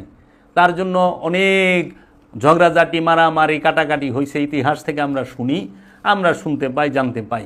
এই দিকে আমি যাবো না, পরে এক সময় এই বিষয় নিয়ে আলোচনা করুম। কত হিজরিতে নামাজ ফরজ হয়? মেরাজের রাতে 619 সালে রজব মাসে 27 তারিখ, অথবা 621 সাল, অথবা 622 সালে এই সলাতের আনুষ্ঠানিক নামাজের সিস্টেমটা চালু হয়, আমরা শুনি। জি, এখন সদকা সম্পর্কে একটু আলোচনা করতে হয়। আমরা একটু সদকা সম্পর্কে আলোচনা করব। এই সদকা কি এবং সদকার বিষয়টা আমাদের কোন কোন জায়গায় দিতে হবে, কারে কারে দিতে হবে, সেই বিষয়ে প্রথমে আমরা একটি আয়াত পাঠ করি। হ্যাঁ, সেই আয়াতটি হইল সূরা তওবার 60 নম্বর আয়াত। এই সূরা তওবার 60 নম্বর আয়াত আল্লাহ বলছেন, নিশ্চয়ই সদকা হচ্ছে ফকির ও মিসকিনদের জন্য এবং এতে নিয়োজিত কর্মচারীদের জন্য, আর যাদের অন্তর আকৃষ্ট করতে হয় তাদের জন্য। দাস আজাদ করার লক্ষ্যে ঋণগ্রস্তদের মধ্যে আল্লাহর রাস্তায় এবং মুসাফিরদের মধ্যে এটি আল্লাহর পক্ষ থেকে নির্ধারিত। আর কোরআন অনুযায়ী সাদকার 8টি খাতে ব্যয় করতে হবে সাদকা। এখন প্রশ্ন আছে, সদকা শব্দের অর্থ কি? সাদকা কাকে বলে? জাকাত শব্দের অর্থ তো আমরা জানলাম। জাকাত অর্থ পবিত্রকরণ, জাক্কা মানে পবিত্র, জাকাত অর্থ পবিত্রকরণ। আর সাদকা অর্থ হচ্ছে আন্তরিকতা। আন্তরিকতা। সাদকা কি বিষয়ের উপরে দিবেন? সদকা বিনিময়ের কোনো কিছু না চেয়ে, সদকার বিনিময়ে কোনো কিছু না চেয়ে একমাত্র আল্লাহকে সন্তুষ্ট করার অভিপ্রায় কাউকে কিছু দেওয়া বোঝানো হয়েছে। সদকা এটা আন্তরিকতা, তোমার মনে চাইছে, তোমার ভালো লাগছে, যারে ইচ্ছা তুমি তারে একেরে কোনো বিনিময়ের আশা না কইরা ফি সাবিলিল্লাহ, আল্লাহর ওয়াস্তে একদম মুক্ত হস্তে তুমি কি করলা? কাউরে কিছু দিলা, দান করলা, সেই জিনিসটাকে বলা হয় সাদকা। এর জন্য সূরা মুদাজ্জিলার 12 নম্বর আয়াতে বলছে, হে আমানুগণ, তোমরা যখন রসুলের দরবারে যাও, রসুলের দরবারে যাহারা থাকে তাহাদেরকে সদকা দান করো, এবং রসুলের সাথে পরামর্শের আগে তোমরা তার হাতে উত্তম উপঢৌকনটি প্রদান করিও। এই যে নজরানা দেয় না পীর আউলিয়ারে, দেখেন না গুরুরে পীরেরে নজরানা দেয়, আলিমুল আমাগো হাতে নজরানা দেয়, এইটার দলিলটা সূরা মুদাজ্জিলার 12 নম্বর আয়াতে আমরা পাই যে আউলিয়ায়ে কেরামের সাথে, ওলি আল্লাহদের সাথে কিংবা হাক্কানি আলেমের সাথে কথা বলতে গেলে তার হাতে একটু উত্তম উপঢৌকন দিলে এটা বরকতময়। আল্লাহই বলছে দিও, যদি থাকে দিও, যদি না থাকে আল্লাহ মাফ করবে, আল্লাহ গফুরুর রহিম, আল্লাহ মাফ করবে। এই সাদকা শব্দের অর্থ কি? সাদকার কতগুলো অর্থ হয়? আমি বাবা জাহাঙ্গীরের লিখিত কোরআনের অনুবাদ থেকে এটি সংগ্রহ করেছি। সাদকা আবিধানিক অর্থগুলো, সাদকাগুলি খায়রাত সমূহ, জাকাত সমূহ, দানশীলতা, পরোপকার, ভিক্ষা, দান, পরোহিত, দয়া, সদয়তা। এই সাদকাতুন এর বহুবচন হলো সাদাকাত। হ্যাঁ, এই সাদকা সম্পর্কে সূরা বাকারার 271 নম্বর আয়াতে লেখা আছে। আপনারা যদি একটু খেয়াল করেন, কোরআন মাজিদে এই জাকাত শব্দটি 30 বার আছে, 30টা আয়াতে। কুরআন মাজিদে 8টি মাক্কি এবং 22টি মাদানী সূরার মধ্যে 30 আয়াতে জাকাত শব্দটি উল্লেখ আছে। এর মধ্যে আমি সলাতের সাথে জাকাত শব্দটি 25 বার পাইছি, আরেক জায়গায় আমি দেখছি যে 27 বারও আছে সলাতের সাথে। তাহলে 30 বারের মধ্যে আবার 32 বারও বলা হয়েছে যে 32টি ইয়ে আছে। তাহলে যদি 32 বার হয়, 32 বারের মধ্যে আমি 25 বার পাই গেছি সলাতের সাথে জাকাত শব্দটি আছে। এখন আপনি সাদকা দান করবেন কোথায়? আল্লাহ রাব্বুল আলামিন সাদকা দান করতে বলছেন সূরা তওবার 60 নম্বর আয়াতে 8টি স্থানে। দেখেন, খুব খেয়াল করেন। আপনারা যে সাদকা দেন, টাকা পয়সা মাল পানি দেন, হ্যাঁ, মসজিদে দেন, মাদ্রাসায় দেন, মসজিদে যে টাকা পয়সা দেন, মসজিদে সাদকার কথা সারা কোরআনে কোথাওই নাই। এই দেখেন, অভাবগ্রস্ত প্রার্থীদের জন্য যাহারা অভাবের কারণে প্রার্থনা করিয়া থাকে, 1। 2 নাম্বার হইল অভাবীদের জন্য যাহারা কোনো অবস্থাতেই প্রার্থনা করিবে না, মানে অভাবী কিন্তু সে তোমার কাছে জীবনও চাইব না। মধ্যবিত্তের মানুষ আছে না, চাইতে পারে না, লজ্জা বোধ করে, এই মানুষকে দিবার কইছে। আবার অনেকে আছে অভাবী আইসা চাইতে পারে, তাকেও দিতে বলছে। সাদকা সব মানুষকে কেন্দ্র কইরা। এই দেখো, আমলকারীদের জন্য অর্থাৎ যাহারা সাদকা আদায় এবং তাহা উপযুক্ত স্থানে বন্টনের বিষয়ে কর্মচারী রূপে নিয়োজিত থাকে, যারা ভালো আমল করে তুমি সাদকা তাদের হাতে দিতে পারো, যারা আসলেই এই সাদকার বন্টনটা ঠিক মতো করব। এখন মনে করো তুমি এতিমখানায় যাইয়া যদি এতিমদের উদ্দেশ্যে 1 লক্ষ টাকা দিয়ে আইলে যে এখানে 100 এতিম আছে, 1000 করে এতিমকে দিয়া দিন। অহনে ওই যারাতে দিলা বন্টনকারী সে যদি কাম করে যে সবাইরে 100 করে দিয়া, মানে 10,000-এ কাম সাইরা 90,000 গায়েব করে দেয়, 90,000 নিজের অ্যাকাউন্টে ডালে, তাইলে তো মহাবিপদ। এবং এই জিনিসটাই অধিকাংশ জায়গায় হচ্ছে, সব জায়গায় না কিন্তু অধিকাংশ জায়গায়। তুমি দেখো এতিমের মতোই রইছে, এতিম সারাদিন দাঁড়ে দাঁড়ে ঘুরতাছে। আমি মাদ্রাসায় পড়ছি, মাদ্রাসার ছাত্রকে দিয়া কালেকশন করায়, আমাকে দিয়েও কালেকশন করায়, সারাদিন কালেকশন করে আনছি। আল্লাহ দিলে মৌলানা সাহেব, তিনি আমাদের কুঙ্গিলা খাইতে দেয় না, গাঠি বান্ধা বাদ লয়ে গেছে। এই মৌলানা সাহেবের পোলার আবার বড় বড় কথা কয়, এতিমের হক মাইরা খান। এই কালেকশন করা ছোট ছোট শিশু বাচ্চাগুলারে দাঁড়ে দাঁড়ে পাঠান। এই যে রমজান মাসে প্রত্যেক বাড়ির গেটে গেটে চিঠি দেওয়া পাঠাইছেন, এই টাকা কি ওর ঘরে যাইব না ওরে ফ্রি পড়াইবেন? ওর থেকে তো বেতন ঠিকই নিবার লিছেন, ওরে মানুষের বাড়িতে পাঠান কেন বলেন? আর যে টাকা সেই টাকা যদি আপনি ব্যয় করেন, আঙ্গুল হইলা দিয়ে বট গাছ হয়ে যাব। অন্ত উল্টা দিয়ে আপনি বাড়ি গাড়ি কিনবার লইছেন, জায়গা জমি কিনবার লইছেন, সবাই না অধিকাংশ দেখি মাদ্রাসা আর ই কইরা তারা বড় লোক হয়ে যায়, অথচ মাদ্রাসা আর এতিমখানা করে নিঃস্ব হইব। বড় লোক হয় কেমনি আমার এই ফর্মুলা জানা নাই। চতুর্থ, অনুরাগী অন্তর বিশিষ্ট দিগের জন্য, অর্থাৎ যাহারা আল্লাহ ও রসুলের প্রতি প্রেমের আতিশয্যে অস্বাভাবিক মানসিক অবসাদপ্রাপ্ত হইয়া উপার্জনের কর্তব্য পালনে বিকল হইয়া পড়ে তাহাদের জন্য, মানে যাহারা আল্লাহর রাস্তায় সাধনায় চলে গেছে, আপন রসুলের মহব্বতে, আল্লাহর মহব্বতে তারা ঘর বাড়ি সংসার ছাইড়া দিছে, যারা মিসকিন হয়ে গেছে তাদেরকে, এই দেখো না আল্লাহর ওলির দরবারে কিংবা যারা নাকি একদম মুরাকাবা মুশাহেদার দাইমি সলাতে চলে গেছে, তাদেরকে সাদকা দিতে বলছে, যে তারা আল্লাহ এবং আল্লাহ রসুলের মহব্বতে সমস্ত কিছু থেকে মুখ ঘুরায় নিছে, তারা আর জাগতিক কর্মই করতে পারে না, এদেরকে সাহায্য দিতে বলছে, সাদকা দিতে বলছে। 5 নম্বর, বন্ধনের মধ্যে অর্থাৎ বন্দি মুক্তির মধ্যে শত্রুদের কর্তৃক কোনো ব্যক্তি বা দল বন্দী হইয়া থাকলে তাহাদের মুক্তির জন্য এই খাজনা হইতে ব্যয় করা চলিবে। এই যে যেরকম বিভিন্ন দেশে যুদ্ধ লাগে না, যেরকম ফিলিস্তিনে লাগছে, ইয়েমেনে লাগছে, তারপরে এই যে আমাদের আফগানিস্তানে যাগো একদম নিরীহ মানুষগুলারে বন্দি করে নিছে, এখন এগো ছোটাইতে মুক্তিপণ লাগবো। আমার দেশে মুক্তিযুদ্ধের সময় কিংবা এমনি কোনো যুদ্ধ রাখলে কোনো অভাবী ফ্যামিলির একটা নিরপরাধ মানুষে যখন জেলে নেয়, তারে ছোটানোর জন্য জেল থেকে তুমি তাকে সাদকা কইরো, দান কইরো। দেখো আল্লাহর এই বিধান কত সুন্দর। 6 নাম্বার, ঋণীদের মধ্যে অর্থাৎ ঋণে আবদ্ধ সৎকর্মশীল কোনো ব্যক্তিকেও আর্থিক মুক্তি দেওয়া যাইতে পারবে যদি তাহা কর্তৃপক্ষ দ্বারা ন্যায়সঙ্গত বিবেচিত হয়। যাহারা সৎকর্মশীল সৎ মানুষ কিন্তু ঋণগ্রস্ত হয়ে গেছে গা, ঋণ জর্জরিত, তারেও মুক্ত করে দিতে হবে এই সাদকা দিয়া এই টাকাগুলো। এবং 7 নাম্বার, আল্লাহর পথে অর্থাৎ ধর্মীয় শিক্ষা ও উহার প্রচারে কার্যে যারা কি করে আল্লাহর কি এই কোরআন হাদিসের এলেম, এই মুরাকাবা মুশাহেদার আধ্যাত্মবাদের যে সিনার এলেম অর্জন, অথবা এই পড়াশোনা করতে চায়, স্কুল হোক, কলেজ হোক, ইউনিভার্সিটি হোক, মাদ্রাসায় হোক, তাদেরকে সহযোগিতা করা, তাদেরকে সহযোগিতা করো, এই কথাটা কোরআন বলছে। যারা সিনার এলেম অর্জনের জন্য রাস্তায় বের হয়, দায়মি সালাতে বের হয়, তাদেরকেও, যারা জাগতিক বিদ্যায় অর্জন করতে চায় তাদেরকেও এই জাকাত সাদকা দেওয়ার হুকুম আল্লাহ দিছে। 8 নম্বর, পথিকের মধ্যে অর্থাৎ বিদেশে বিপদগ্রস্ত পথিকের মধ্যে ব্যয় হইবে স্থানীয় জাকাত ভান্ডার হইতে। অবশ্য পথিকের মধ্যে কথা দ্বারা আল্লাহর পথের পথিকও ধরা যাইতে পারে। যেরকম মুসাফির যারা, হ্যাঁ, এখন বিদেশে গেছে, আটকা গেছে, প্রবাসে আসতে পারতেছে না, টাকার অভাবে অবৈধভাবে আছে, খুব কষ্টে আছে, এই মানুষটাকে তুমি দেশে পাঠায় দিলা। কিংবা কেউ কোনোখানে সফরে গেছে, টাকা নাই, তাকে খাবার দাবার দিলা, আসা যাওয়ার ব্যবস্থা করলা।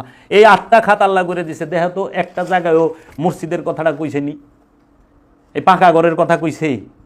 প্রতিটা জায়গায় যারা বেমার তাগো দাও, যারা অসুস্থ, যারা অনেকে হাড়ের সমস্যা, কিডনির সমস্যা, অনেকে বিভিন্ন রোগে জর্জরিত, এই অসুস্থ মানুষগুলো এসে হাত পাতলে, তোমার কাছে সম্পদ থাকলে তারা সহযোগিতা করো, এইখানে দেয় না। হ্যাঁ, ওই যে কইছে ভাই আমাদের এখানে ওই যে কোরআনের পাখিরা আছে, এদেরকে দেন। সুস্থ তন্দ্রুস্ত মানুষকে তোমরা সৎকা দিবা কেন? কর্ম করে খাও, ভিক্ষা করো না, কর্ম করো। কর্ম ইবাদত, ভিক্ষা হারাম, নিষেধ। এজন্য সম্পদ জমা করা হারাম, সম্পদ অর্জন করা হারাম না। কর্ম ইবাদত ফরজ, কর্ম ইবাদত, কামনা হইল গুনাহ, পাপ, কামনা পাপ। এজন্য আমার কথা অনেকে বুঝতে পারে না। আমি সম্পদ জমা করতে না করছি, কোরআন সম্পদ জমা করতে না করছে, সম্পদ অর্জন করতে কামাইতে না করে নাই। সম্পদ অর্জন হয়েছে, কামাইছে, 2 হাত দিয়া বিলাও, খরচ করো, 2 হাত দিয়া বিলাও, মানুষের উপকার করো। এজন্য কর্ম কুলুষিত হয় কামনা যখন কর্মের উপরে আসে। এই যে দেখো না, অনেক তরমুজের সিজন, অনেক তুমি 100 টাকাতে একটা তরমুজ কিনছো, সেই তরমুজটা 180 টাকা বেচবা, 150 টাকা বেচবা, ঠিক আছে, বেচো, 80 টাকা 100 টাকা লাভ করছো। অনেক তুমি এক তরমুজ যদি 900 টাকা বেচবার দাও, তো তোমার মধ্যে কামনা আয়া পড়ছে। এটা ব্যবসা না, এটা জুলুম। এর লেগে কর্ম করো, কামনা করো না। কামনা করা হারাম, কর্ম করা ইবাদত। সম্পদ জমা হারাম, সম্পদ উপার্জন এবং বিলি করা এটা ইবাদত। সম্পদ উপার্জন করো এবং বিলি করো, খরচ করো, সম্পদ ধরে রাখো না। এজন্য সম্পদের গোলাম হয়েও না, সম্পদ অর্জন করো, সম্পদের দাস হয়েও না, সম্পদ অর্জন করো, মুক্ত হস্তে দান করো। তাই আল্লাহ রাব্বুল আলামিন কোরআনে সূরা বাকারার 177 নম্বর আয়াতে আল্লাহ বলছেন, লাইসা বিররা আন তুআল্লু উজুহাকুম কিবলাল মাশরিকি ওয়াল মাগরিবি, কিবলাল মাশরিকি ওয়া মাগরিবি ওয়ালাকিন্না বিররা মান আমানা বিল্লাহি ওয়া ইয়াউমিল আখিরি ওয়া মালাইকাতি ওয়া কিতাবি ওয়া নবিয়িনা ওয়া আতাল মালা আলা হুব্বিহি জাউইল কুরবা ওয়া ইয়াতিমা ওয়া মাসাকিনা ওয়া আবনাস সাবিল ওয়া সাইলিনা ওয়া ফির রিকাবি ওয়া আকামাস সালাতি ওয়া আতুজ যাকাতি ওয়া মুফানা বিআহদি হিম ইজা আহাদু ওয়া সাবিরিনা ফি বাশাই ওয়া দাররাই। এর অর্থ হচ্ছে সূরা বাকারার 177 নম্বর আয়াতে বলতেছেন, লাইসাল বিররা,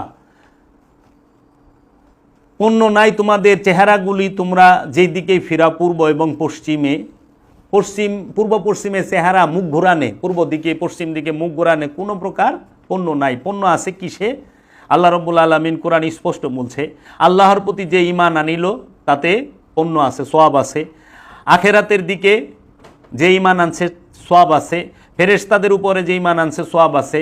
আল কিতাবের সঙ্গে যে ঈমান, কিতাবের উপরে যে ঈমান আনছে সওয়াব আছে। নবীদের সঙ্গে যারা থাকেন এবং নবীদের উপর ঈমান আনেন, রসুলদের উপর ঈমান আনেন, সেখানে সওয়াব আছে। এবং আল্লাহর মহব্বতে মাল দান করো। কোথায়? এবং মাল দান করে তাহারা ভালোবাসায়, মানে আল্লাহর ভালোবাসায়। কাদেরকে? এই যে এখানে আল্লাহ রাব্বুল আলামিন নিকটওয়ালাদেরকে, মানে তোমার নিকটে যারা আছে, তোমার পীর ভাই, পীর বোন, তোমার ভাই বোন, আত্মীয় স্বজন, প্রতিবেশী, এদের, এতিমদেরকে, যারা এতিম হয়ে গেছে। এতিম কারা? যারা হাকিকি এতিম হইল আল্লাহর ওলিগণ, আল্লাহর রসুলগণ, এবং মেজাজি এতিম হইল যার পিতা মাতা মারা যায় তারা। তারপরে মিসকিনদেরকে, এই মিসকিন ও হাকিকি মিসকিন হইল আল্লাহর ওলিরা, যারা দুনিয়া থেকে মুখ ফিরায় নেয়, সয় সম্পদে মুখ ফিরায় নেয়, এদেরকে মিসকিনদেরকে সম্পদ দিবার কইছে, খাবার দিবার কইছে। যারা মিসকিনদেরকে খাবার দিতে উৎসাহ দেয় না এবং এতিমের হক মাইরা খায়, তাদেরকে আল্লাহ হাবিয়া নামক দুজকে ভালাইব। আল্লাহ কোরআনে কয়া ছুয়া দিছে সূরা মাউনে। তারপরে 4 নাম্বার হইল পথের পথিকদেরকে, যারা মুসাফির তাদের উপরে। 5 নাম্বার যাহারা সাহায্য চায় তাহাদেরকে। 6 নাম্বার বন্দীদের মধ্যে, এবং সালাত কায়েম করে এবং যাকাত আদায় করে। তো সূরা বাকারার 177 নাম্বার আয়াতে 6টা স্থানে মাল আল্লাহর মহব্বতে দিবার গইল, এই 6টা মানুষকে কেন্দ্র করিয়া। সূরা তওবার 60 নাম্বার আয়াতে আল্লাহ 8টা স্থানে সাদকা দান করতে গেলে 8টা স্থান মানুষকে কেন্দ্র করিয়া। আর বর্তমান সমাজে মানুষকে উপকার, মানুষকে সাহায্য করা তুইয়া তারা এই কত চাকচিক্যময় বিল্ডিং তৈরি করতে পারে, ঘর তৈরি করতে পারে, মসজিদ তৈরি করতে পারে, মাদ্রাসা তৈরি করতে পারে, খানকা তৈরি করতে পারে, সেই প্রতিযোগিতায় লেগে গেছে। অথচ আল্লাহর হাবিব বলছে তোমরা মসজিদকে এত চাকচিক্যময় করো না জাহেলি যুগের মতো। হ্যাঁ, এত চাকচিক্যময় করো না, তাহলে প্রতিযোগিতায় নেমে গেছে। আমরা মানুষ রাস্তায় হইয়া থাকে, মানুষ খাবারের অভাবে ক্ষুধার্ত কষ্ট করে, আর লক্ষ কোটি টাকা উঠে দান বাক্সে। মাজারের দান বাক্সের টাকা তো মসজিদ হয়, কিন্তু কোনো মসজিদের দান বাক্সের টাকা আজ পর্যন্ত একটা মাজার উন্নয়ন হয় নাই। আজ পর্যন্ত কোনো মসজিদের দান বাক্সের টাকা দিয়ে একটা মাজারের উন্নয়ন হয় নাই, আল্লাহর ওলির উন্নয়ন হয় নাই। আর কি হয়েছে, মাজারের দান বাক্সের টাকা দিয়ে একটা মসজিদ করে ভালাইছে। দেখবা মাজারটারে ঘিরা ভালাইছে মসজিদ দিয়া, মাজারটারে ব্যাক সাইডে দিয়া মসজিদটারে ফোকাস করছে। কেন? এই বুদ্ধি কই থেকে আইলো? অলি আল্লাহদেরকে সম্পর্কে বাজে মন্তব্য করে। অলি আল্লাহরাই দ্বীন ইসলামের ধারক এবং বাহক। এজন্য তোমরা যাকাত দিবা আল্লাহ এবং আল্লাহ রসুলের কাছে, আর সদকা দিবা রসুলের কাছে এবং মানুষের কাছে। এবং কোরআনে আল্লাহ রাব্বুল আলামিন বলে দিছে, হে আমার রসুল, আপনি তাদের থেকে সাদকা গ্রহণ করেন এবং তাদের জন্য দোয়া করেন। তাদের জন্য দোয়া করেন, তারা যেন কি হয়, পাপ মুক্ত হয়, তারা যেন পবিত্র হইতে পারে। এর জন্য আল্লাহর রসুল, মানুষ মুক্তি পায়, মানুষ খান্নাস মুক্ত হয় দুইভাবে। একটা হলো মুরাকাবা মুশাহেদার মাধ্যমে, দায়মি সলাতের মাধ্যমে, ইবাদত বন্দিগির মাধ্যমে। আরেকটা হলো সম্পদ রসুলকে দান করলে, রসুল যদি তার জন্য দোয়া করে, রসুলের দোয়ার মাধ্যমে মানুষের নফস পবিত্র হয়, মানুষ মুক্তি পায়, মানুষ জান্নাত পায়, মানুষ রসুলের দিনের ভিতরে প্রবেশ করতে পারে। দুইটা মাধ্যম, একটা হলো দোয়া, আরেকটা হইল দায়মি সলাত, ইবাদত। এই ইবাদত এবং দোয়া দুই মাধ্যম রাখছে, এবং দুইটাই রসুল মালিক। এজন্য রসুল ছাড়া, অলি ছাড়া ইসলাম বুঝা এবং ইসলামের মধ্যে প্রবেশ করা, এবং ইসলামকে বুঝা, প্রবেশ করা এবং দিন ইসলামকে নিজের মধ্যে ধারণ করা কোনো দিনও সম্ভব না। এজন্য সাদকা এবং আল্লাহর মোহব্বতে মাল দান, এই দুইটাই মানুষকে কেন্দ্র করে। মানুষ থইয়া খোদা বজ, এই কুমন্ত্রণা কে দিয়াছে? তাই মানুষ হচ্ছে সর্বশ্রেষ্ঠ জীব, মানুষ হচ্ছে সমস্ত জীবের মধ্যে সর্বশ্রেষ্ঠ। এই মানব সেবাই পরম ধর্ম। এই মানুষকে সেবা করেন। দেখেন, মানুষের জন্যই মসজিদ, মানুষের জন্যই মন্দির, মানুষের জন্যই গির্জা, মানুষের জন্যই প্যাগোডা, মানুষের জন্যই কাবা। যদি এই মানুষই ভালো না থাকে, মানুষই বাইচা না থাকে, তাহলে এই চাকচিক্য দিয়ে কি করবেন? এজন্য একটা গ্রামে মানুষের সুস্থতার জন্য একটা ইউনিয়নে ভালো হসপিটাল করে না, কিন্তু প্রতিটা গ্রামে 3-4টা বড় বড় মসজিদ থাকে। একটা গ্রামে একটা ভালো মসজিদ হইলেই যথেষ্ট, একটা গ্রামে একটা ভালো মসজিদ হইলেই যথেষ্ট। কিন্তু একটা গ্রামে অথবা একটা ইউনিয়নে একটা আপনার হসপিটাল জরুরি, একটা হাসপাতাল জরুরি। প্রত্যন্ত গ্রাম অঞ্চলে হসপিটাল নাই, মানুষ রোগে কষ্ট করে, রোগে শোকে ভুগে, কেউ যায় না। এর জন্য আমরা যেন বিবেচনা করি, মসজিদের জন্য আমাদের পূর্বপুরুষরা জায়গা দিছে, কিন্তু হসপিটালের লেগে জায়গা দেয় নাই। কিন্তু আমি মসজিদ বিরোধী নই, আমি বলতেছি একটা গ্রামে একটা স্কুল, বিদ্যালয়, একটা মসজিদ, একটা হসপিটাল প্রয়োজন। অন্তত একটা ইউনিয়নে একটা ভালো হসপিটালের প্রয়োজন। একটা গ্রামে একটা মসজিদ থাকবে, একটা গবেষণা কেন্দ্র থাকবে, একটা হাসপাতাল থাকবে, একটা বিদ্যালয় থাকবে। এবং একটা ইউনিয়নের মধ্যে যদি আমরা সভ্য সমাজ, ভালো একটা সমাজ গড়তে চাই, একটা ইউনিয়নের মধ্যে একটা কলেজ থাকবে, একটা স্কুল থাকবে, একটা মাদ্রাসা থাকবে, একটা মসজিদ থাকবে, একটা দায়মি এবাদত অর্থাৎ মুরাকাবা মুশাহেদার মেডিটেশন সেন্টার থাকবে, একটা গবেষণাগার থাকবে। তখন আমরা উন্নত হমু। উন্নত বিশ্বে যায় দেখেন মানুষের কাছে থেকে রাষ্ট্রের মাল বেশি, এই রাষ্ট্রের সম্পদ দিয়া মানুষের কল্যাণে কাজ করে যা দেখেন। আর আমরা কি করি? আমরা মানুষের কাছে জীবী হয়ে বয়ে রয়েছি। এর জন্য মানুষ কেমন জানি হসপিটালের লেগে জায়গা দিবার চায় না, মানুষ মসজিদ মাদ্রাসার লেগে ধান জায়গা দিতে আছে। আমি বুঝি না মানব সেবা করলে কি, মানুষের চিকিৎসা করলে কি আল্লাহ খুশি হবে না? আল্লাহ রসুল খুশি হবে না? হবে তো। তাহলে একটা হসপিটালের লেগে জায়গা দিতে চান না, একটা ক্লিনিকের লেগে। একজন ভালো ডাক্তার একটা গ্রামে এসে থাকতে পারে না ভিলেজ পলিটিক্সের জন্য। এইরকম মানুষের নিম্ন স্তরের চিন্তা ভাবনা।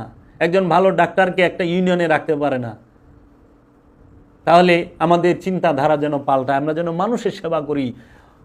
মানুষে যদি ইট পাথরের দালান কোঠার জন্য মানুষে ভেদাভেদ তৈরি হয়, মানুষে খুনাখুনি করে, এই ধর্মের দোহাই দিয়া পৃথিবী থেকে যেন এই ইট পাথরের তৈরি দালান কোঠাগুলো ধ্বংস হয়ে যায়। এইটা কোনো একজন লিখেছিলেন বাবা জাহাঙ্গীরের কিতাবের মধ্যে আমি পাইছি, আমার কাছে খুব ভালো লেখা, ভালো লাগছে। তাই জান শরীফ শাহ সুরেশ্বরী বলেছেন, এ কথা লেখা চাই মসজিদ মন্দিরে প্রেম পাশে সমতুল্য মুমিনে কাফেরে। মানুষকে ভালোবাসি, সবার উপরে মানুষ সত্য, তাহার উপরে নাই। মানুষকে মহব্বত করি, মহব্বতের চেয়ে বড় ইবাদত কিছুই নাই। তুমি জীবকে ইবাদত করতে পারো নাই শিব পাইবা কই থেকে? তুমি জীবকে ইবাদত করতে পারো নাই, পরম ভালোবাসতে পারো নাই, পরমকে পাইবা কই থেকে? তুমি তো মানুষকে ভালোবাসতে পারো নাই, রসুলরে পাইবা কই থেকে? রসুলের যে রব তাকে কই থেকে পাইবা? রব্বুল আলামিনকে পাওয়া যাইব মানুষকে ভালোবাসলে, মানুষকে মহব্বত করলে, মানবের সেবা করলে। এর জন্য মানুষকে কষ্ট দিয়া আল্লাহরে খুশি করে। আল্লাহ কি মানুষরে কষ্ট দিলে খুশি হয়? দেখবেন সমাজের মধ্যে একজন ব্যক্তি আরেকজনের কষ্ট দিয়ে কথা বইলা একজনের বিরুদ্ধে মিথ্যা অপবাদ দিয়ে আল্লাহরে খুশি করে। দিন ইসলাম প্রতিষ্ঠিত করলাম।